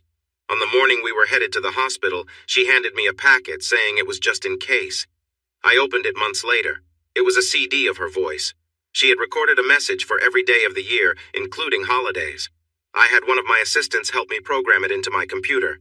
Every morning when I log on, this is what I hear. I opened my laptop. Amy's voice played right away. Good morning, honey. It's September 10th. I just wanted to tell you I love you. Have a great day. Every time I hear her, I feel so lucky. On the day of the surgery, I was really anxious. Amy tried to calm me, but when the surgeon asked me to sign the forms, I almost lost it. The surgery was a lot more serious than she let on. I held her hand while they gave her the medicine to make her sleepy. She kept saying, I love you, until she drifted off. The surgery was supposed to be quick, but it stretched to 3 hours. I thought I would go crazy waiting. When it was finally over and the doctor said she was okay and would be able to talk, I broke down. Barb comforted me, letting me release everything. Amy was still alive, pushing 70 but still strong. Before the surgery, Amy spent her time talking to everyone she could. She spoke to Barb for hours. This was too big to keep secret, and when people realized she might be saying goodbye, they rushed to the hospital. Our school and college communities are close-knit. Everyone loved Amy. The waiting room overflowed. When they moved her to a room, it looked like a garden filled with flowers. I stayed by her side for 11 hours, holding her hand, wanting to be there when she woke up. I dozed off and woke up to see her looking at me, her small hands holding mine. Then I heard the most beautiful sound. It was weak, but I understood every word. Hi, honey, I love you. Will you come home now? We didn't recover overnight. She had her own counselor, and we also saw a marriage counselor together. For most of our lives, we packed our time with school, kids' activities, and work. We loved each other, but rarely had the chance to show it. We quickly changed that. She still sees her counselor twice a month. So, Cece, that's where we are now. If you want to be part of our lives again, it's going to take time. Here's her email address. Send her a note about everyday things, kids, work, that sort of stuff. Let her lead the way." I pulled her close and kissed her softly. She was surprised and pushed back gently. "What was that?" "That, my dear CE, was a trip down memory lane, and you're still a fantastic kisser. I'm glad my practice paid off over the years." Her smile was bright. "Your practice? When we first got together, I wasn't sure you even knew how to kiss. It took me months to help you. I need to go back to Amy now. I'm sure it won't be long before I see you again." This time she kissed me back. "I never stopped loving you both. And yes, this isn't the last time you'll see this big surprise. Part 3, a triangle inside a circle." She followed my request. Short emails turned into longer, more personal ones. I watched Amy closely. She was a bit quiet after the emails for a while, but slowly she began to look forward to them. She even wanted me to read them with her. Cece gave her phone numbers, saying she would love to hear her voice, but it was up to Amy. 4 months after they started talking, Amy called Cece. Their chats followed the email pattern, starting short and becoming long. I talked to Cece about once a month just to keep in touch. Our conversations began short too, but like Amy, they grew longer, mostly sharing stories from our younger days. After 8 months, Amy came to me with news. "I'm going to see Barb this weekend. It's her birthday. She's turning 70 this year. We're going to take her to a club with entertainment. It'll be fun." Despite her age, Barb was full of energy and looked much younger. I suppose being wealthy has its perks. She said she wasn't trying to turn back time, just slow it down a bit. "Have a great time, dear. But if Barb does something wild, don't call me for help." I've talked to her about behaving. Just because she has a little fun doesn't mean she's out of control. Did you know she keeps one of those costumes on her wall? She says it's a better trophy than any deer or fish. Barb would never slow down. She would keep going until she was worn out. I still care for her, and I always will. Jimmy, I'm having lunch with Cece while I'm there." I could have said a lot of things, but I simply replied, "Tell her I said hi." She was a bit quiet when she returned, but seemed fine otherwise. 2 months later, Cece visited to see her daughter and stopped by our house. It was a quick visit. I told her she looked great. She had lost about 30 pounds. Before she left, she hugged and kissed us both. Amy worried about Cece's weight. She said if Cece lived here, she would encourage her to stay active. Cece giggled and said, "Oh, we should have done that when we were younger." I was surprised and blushed, which made them burst into laughter. The next spring, I found them again on the sofa. "Hi, Cece. Are you here to see your daughter?" "Yes and no. I'm visiting her and I'm considering moving here. Nobody knows me at home anymore. I disliked Florida, and this place holds my happy memories. Amy will help me look at condos. Is that okay?" She was a bit defensive and bold at the same time. I looked at Amy and said firmly, "I don't want you to go." Amy got upset. "Who are you to tell me what I can do with my friends?" "Well, I'm your husband for one, and you're an adult, so you can go anywhere you choose as long as it makes sense." It was a silly question, so it deserved a silly answer. "Call Flower. Doesn't she work in real estate? I bet she could use the business." They looked at me like I was joking, then started to smile. "Has he always been this difficult?" Cece laughed. "No, but he's definitely gotten better at it over time." They both stood up, gave me a big kiss, and called Flower. A month later, she owned a 3-bedroom condo just 10 minutes away. At first, we only saw each other once or twice a month, but soon she was almost always there, or Amy was at her place. We started spending Friday nights together, sharing a meal, watching a movie, enjoying each other's company. The only tough moment happened one night when we were at the house, sipping wine and chatting. Something she said made Amy take out some old photo albums. They sat on the couch together looking at the pictures and reminiscing. One photo seemed to bother Amy, and she fell quiet. CE noticed and wrapped her arm around her, giving her a comforting hug. "What's wrong, sweetie?" CE asked. Then Amy let out a rush of feelings. "You left us. We loved you, and you left us. How could you be so cruel and cold? We loved you." She pushed CE away and curled up at the end of the couch, crying as if it had just happened. Cece was in tears too, repeating, "I'm sorry," over and over. I gathered Amy in my arms and took her to the bedroom. CE mentioned leaving, but I had a simple answer. "Stay." I hugged her tight. whispered comforting words, and once she calmed down, I gave her a sleeping pill for hard days and tucked her in. Cece was still crying, so I sat next to her and wrapped my arm around her, letting her cry for a bit. When she was quieter, she thanked me for understanding and started to get up. I stopped her. "CE, if you care for her, you need to stay. You have to be here when she wakes up. If you're not here, she may feel you are leaving her again. If you want to stay close, you must be here now." It took her a moment to get it, but she finally said she would go home and get some clothes for the morning. "No, don't go. She may wake up soon. Stay." "But I don't have anything to sleep in." "Just sleep how you are. We've seen each other like that before. It's important to me." So she stayed. Old habits die hard. I was the first one awake. I took a robe to Cece and knocked lightly before entering. It looked like she had decided to sleep without clothes. The covers had slipped, and I quickly pulled the sheet up when she started to smile. "I remember a time when you would be pulling the other way," I said. "So do I. The temptation is pretty strong. Please put the robe on and join me in the kitchen. Amy is still asleep. We can talk." She yawned widely, then said, "Okay, sweetie," as she threw back the cover and stretched, reaching for her robe. I playfully tapped her. "Tease," I said, and hurried to the kitchen. I made her a cup of coffee. She sat down, looking eager. "What now?" "I'm not sure. What do you want?" "Nothing much. Everything, really. I just want to stay in the lives of the two people I care about. I'll take what I can get. What do we do next?" "I think you should go to the bedroom and cuddle with Amy. Wake her up gently with love. Let her know you plan to be around for a long time. Promise her that if you ever decide to leave, you'll tell her first, and that you will always care about her. This feels right to me. Just so you know, Amy comes first, always. I care about you, but I need you to make sure she is okay. Got it?" She nodded, looking down. Then she walked into the bedroom and closed the door. About 30 minutes later, I peeked in. They were holding each other and softly crying. I closed the door again. Almost an hour later, they came out hand in hand. "I love you," said Amy, giving me a kiss. "I love you too," said Cece, also kissing me. This felt familiar, I thought. I'm not clueless. The playful hints, the smiles, the flirtation I let them slide by, the kisses and little touches I chose to ignore. They were becoming impatient with their efforts to get my attention. It might have continued indefinitely if it weren't for the purple turtles.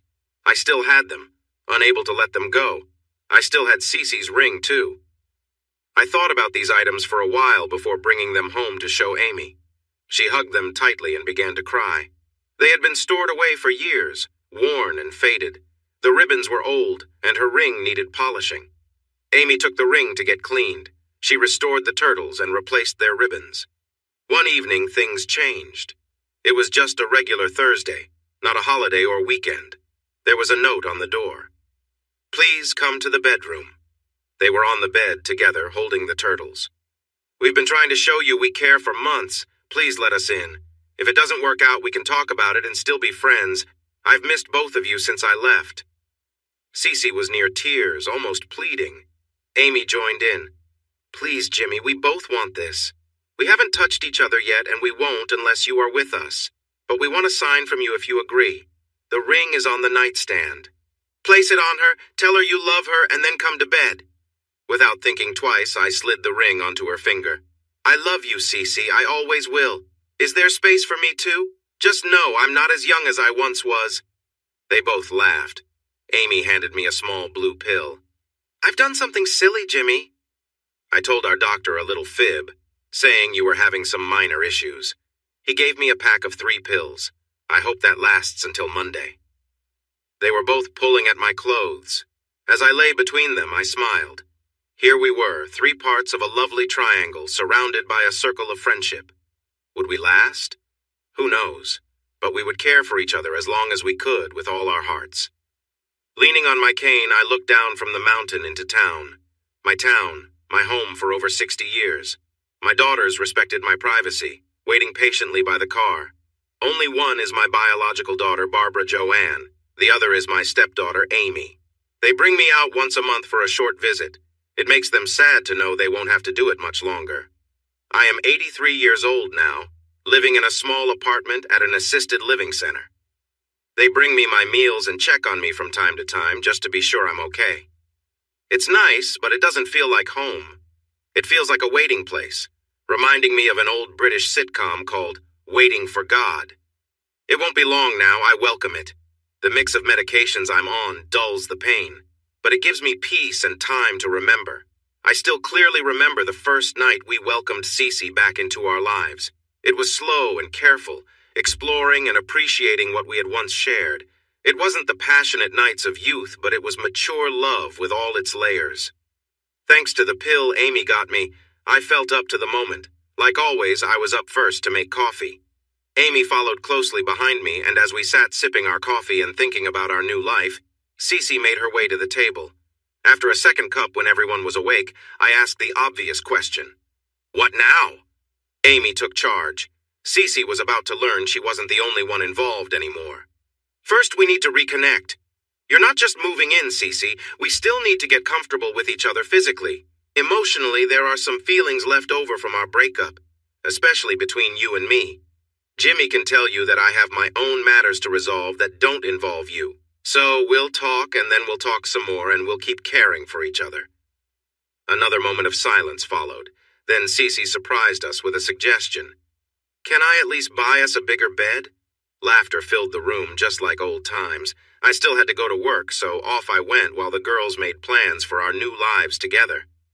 When I returned home that night, we had a new bedroom set that included the biggest bed I had ever seen. At least Amy wouldn't feel too warm now. We took our time. Cece stayed with us about every other night for 2 months before moving in permanently. Our routine was back on track, except now when I slept alone, it was at her condo just for a while to give them some space for their own connection. Cece and Amy thought it was a good idea and returned the favor. The only downside was I still needed to make breakfast, so I had to get up early and wake them up. Amy and Cece would handle dinner, and they often joined me for lunch. We took turns doing the dishes, but Cece was always a bit slow. I jokingly threatened to put the dirty dishes in her bed when she slept alone, which helped her speed up. Was everything perfect? No. Amy was stronger than before, and Cece was still a bit spoiled, so they sometimes clashed. Cece got upset and stayed away for a week, and Amy wouldn't let her come back the next week. I had enough and brought Cece home, sat them both on the couch, and warned them that if they didn't make up, I would treat them like children. They made up, and Cece joked about wanting a little punishment too. Amy insisted she deserved one as well. That made for an interesting reconciliation. Amy had left her job at the school, and Cece had never worked, so they started looking for activities to fill their time. They began volunteering, both together and apart. They became well known around town and at the college. Barb passed away 2 years after we reunited at the age of 74. I was one of her pallbearers, along with 2 of her grandsons. Barb had come to terms with Cece, offering her a guarded friendship, though she never loved her like she loved Amy. Our daughter and Amy rode in the family limo while Cece and I followed. In her will, she left me all the love she could give, which meant more to me than money. She gave Amy the jewelry from Joanne and a small amount of money to be spent on fun things. Barbie Jo, referred to as her first granddaughter, received a 10% share in the Ford dealership, which Barb had helped grow into the largest in the Southeast. The rest of her estate went to her husband Todd and her daughter. I got a few pictures of Barb and Joanne, while Amy received the framed jewelry, which brought us both tears and smiles. 6 months later was the start of the annual event called the Barbara Jones Stripathon, where the winner was chosen based on the number of items collected. Amy, Barbie Jo, Jane, her adopted daughter, Joanne, Barb's granddaughter, and Cece hit the local bars. Cece and Jane came out on top with 2 each, while the others got one. I didn't ask questions, but kept some money ready in case they needed it. When it came to money, Cece was well off. Her dad had divided his estate among his children to help with taxes. He was still alive when we got together, richer than ever. I didn't like him, but no one could deny that he was good at making money. He saw the decline of the textile market coming and sold his factories at a good price. He then invested in real estate and made another fortune before that market crashed. He was still buying properties at low prices, waiting for the market to improve. Seeing his face when Cece was on one arm and Amy was on the other made me happy. I didn't tease him too much, but the grin on my face showed him everything he didn't want to admit. Being a hometown hero didn't help things either. With money from my writing and the book, Amy and I started a scholarship program at my old high school. The program covered 2 years at community college, and if students kept up their grades, they could go for 2 more years at a regular college, ideally at Mountain State. Every year I gave a talk at the school about the importance of education and hard work. The school had a display case in the lobby next to the office that embarrassed me. It felt almost like a shrine. It had the motto, "Anything is possible," with photos of me from yearbooks, a few from my college days, and some as a professor and dean.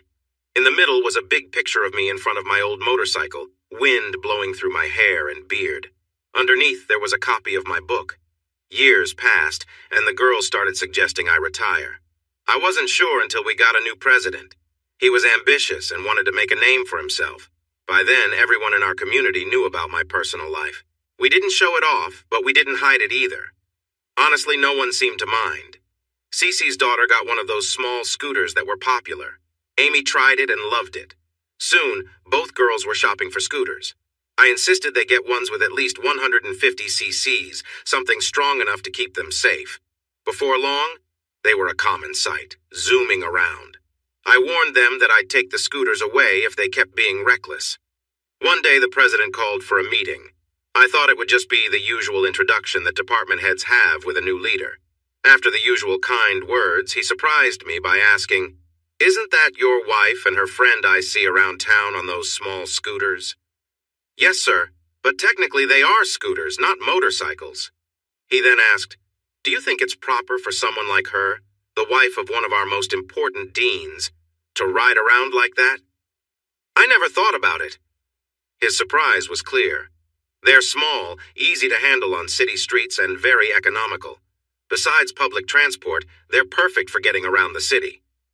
He seemed confused by my answer. "Really? I would have thought, given your position, you'd want a bit more decorum." I felt anger rising. "Where is this going? Is she riding without proper clothes? Has she hurt anyone? Broken anything?" "She's a grown woman and doesn't need my guidance." "Do you completely control your wife?" "Let's get to the point. What are you thinking?" That was a low blow.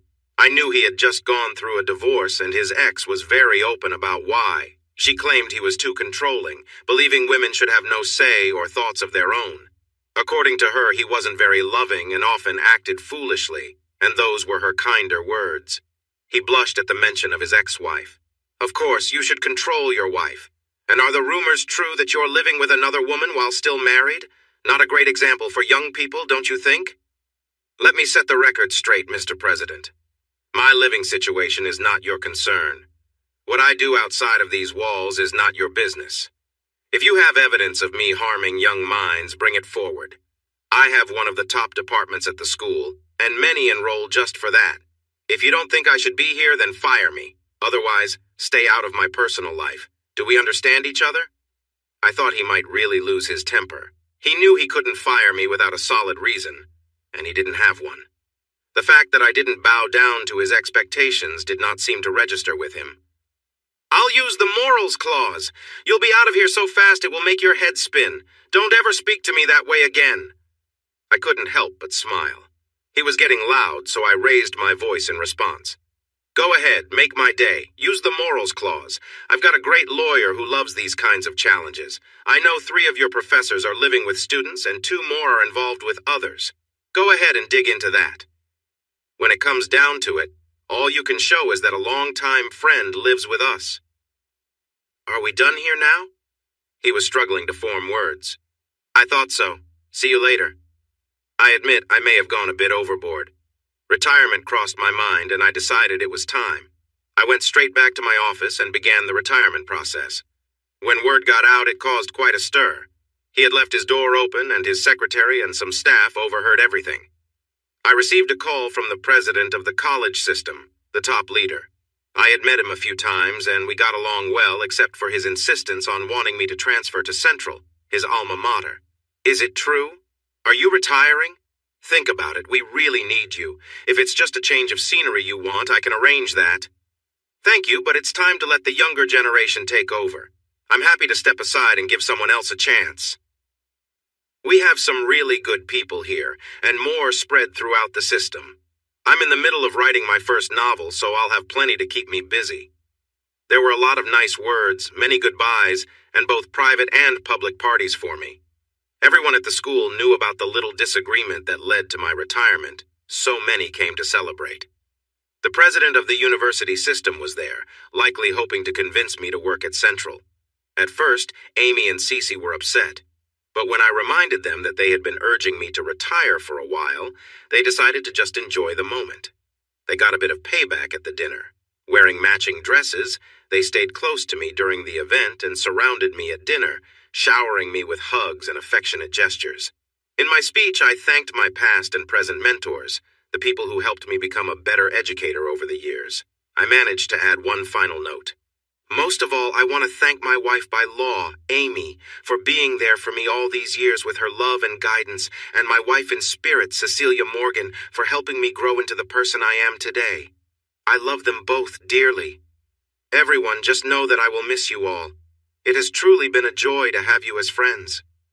Almost overwhelmed with emotion, I left the stage and returned to my seat, where I was embraced by 2 loving hugs. As I wiped my eyes, I saw the school president looking at me. He looked surprised, as if he had just tasted something very sour. Once everyone was leaving, the system president spoke with me. "Well, Jimmy, you really know how to leave a lasting impression. This place will miss you more than they know. If you ever decide to come back, give me a call. Central could always use someone like you." He kissed the girls on the cheek, told them to take it easy on me as an old retired guy now, shook my hand one last time, and left. With some free time, I joined the girls in their charity work, focusing on the university. Being a bit well-known sometimes has its advantages. One special project for us was Amy's house. We moved into Cece's townhouse, a shared decision for convenience. Our old house was in the countryside, and I lost interest in yard work. The townhouse had 4 bedrooms, more than we needed. We did a bit of remodeling, added a bathroom, made some changes, got the zoning clearance, and opened it to 4 girls who needed financial help or were on partial scholarships, completely free of charge. Amy remembered what that struggle was like. She became a caring figure, often visiting to cook breakfast and check on them. She made sure the pantry and fridge were always full. Not to be outdone, Cece started hosting Thursday night pizza parties, where they would review grades and reward the girls with small allowances. Most of the girls loved those gatherings. So far, 32 girls have lived in the house. At the girls' suggestion, I took my poem, Song of the Purple Turtles, and turned it into a romantic novel. It was very personal and took me 3 years to finish. I didn't ask for permission for what I wrote, but I made sure they read it and shared their thoughts. Both girls were upset by some parts, but they liked the final version. The editor who had helped with my last book had moved to a bigger publisher and asked me to contact him if I wrote a novel or needed more help with a book. I sent him the manuscript.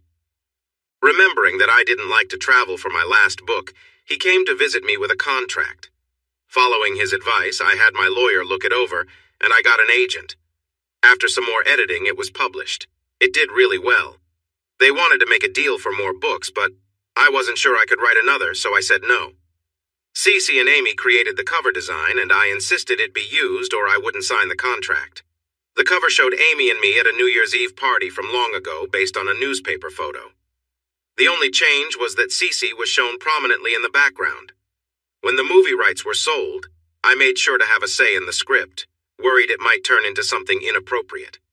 We all went to Hollywood for 4 months. The girls enjoyed the beaches, the shopping, and the parties for a while, but they soon wanted to go back to real life.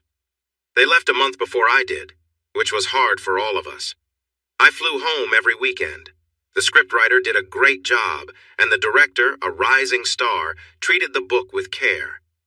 After seeing some scenes in the editing room, I felt satisfied. It didn't win any awards, but it made a lot of money. One surprising result of the book was the attention it attracted. I was glad my townhouse was in a gated community. The commotion faded quickly, though in today's world, you don't get a long moment of fame, more like a fleeting one. While they liked riding scooters, neither girl wanted a motorcycle. I had kept my old Sportster all those years. I almost sold it a few times, but Amy would get upset whenever I mentioned it. I rebuilt the engine twice, but eventually it became too tough to ride comfortably.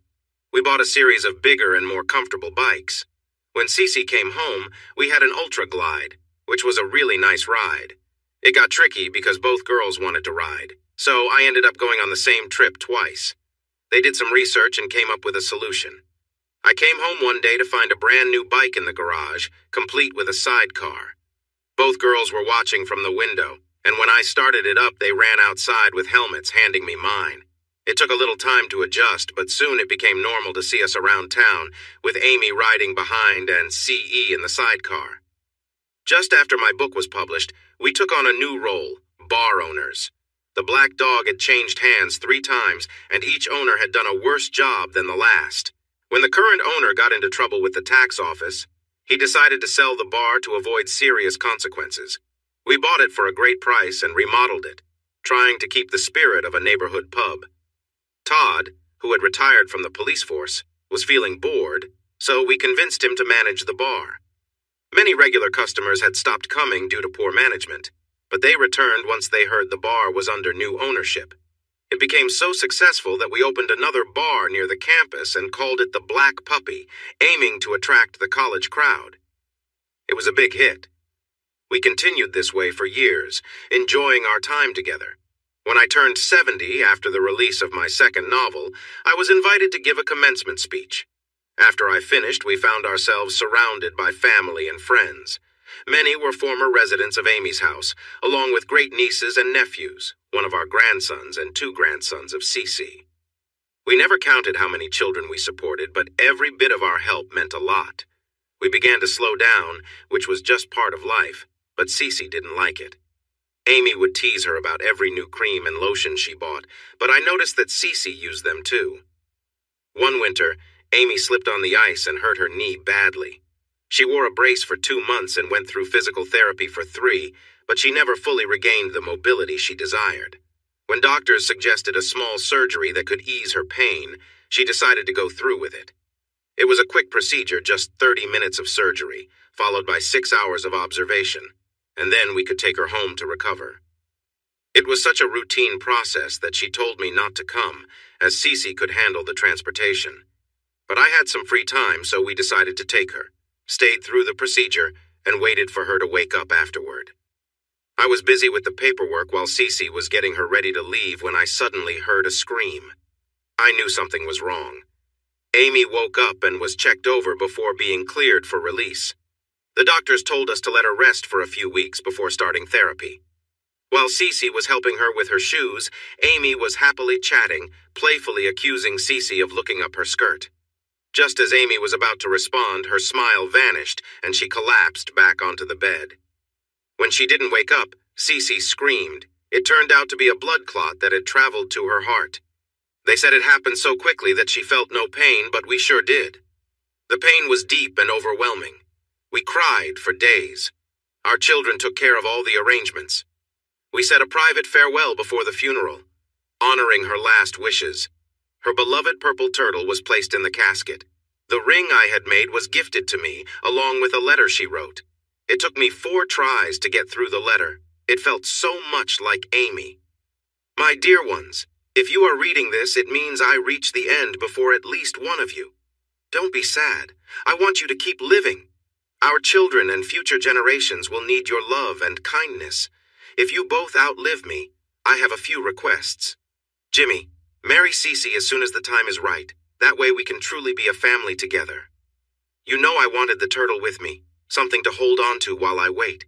Cece knows what I want to happen with my ring. Now share our love with others who need it most. Visit me. I'd love to hear you both now and then.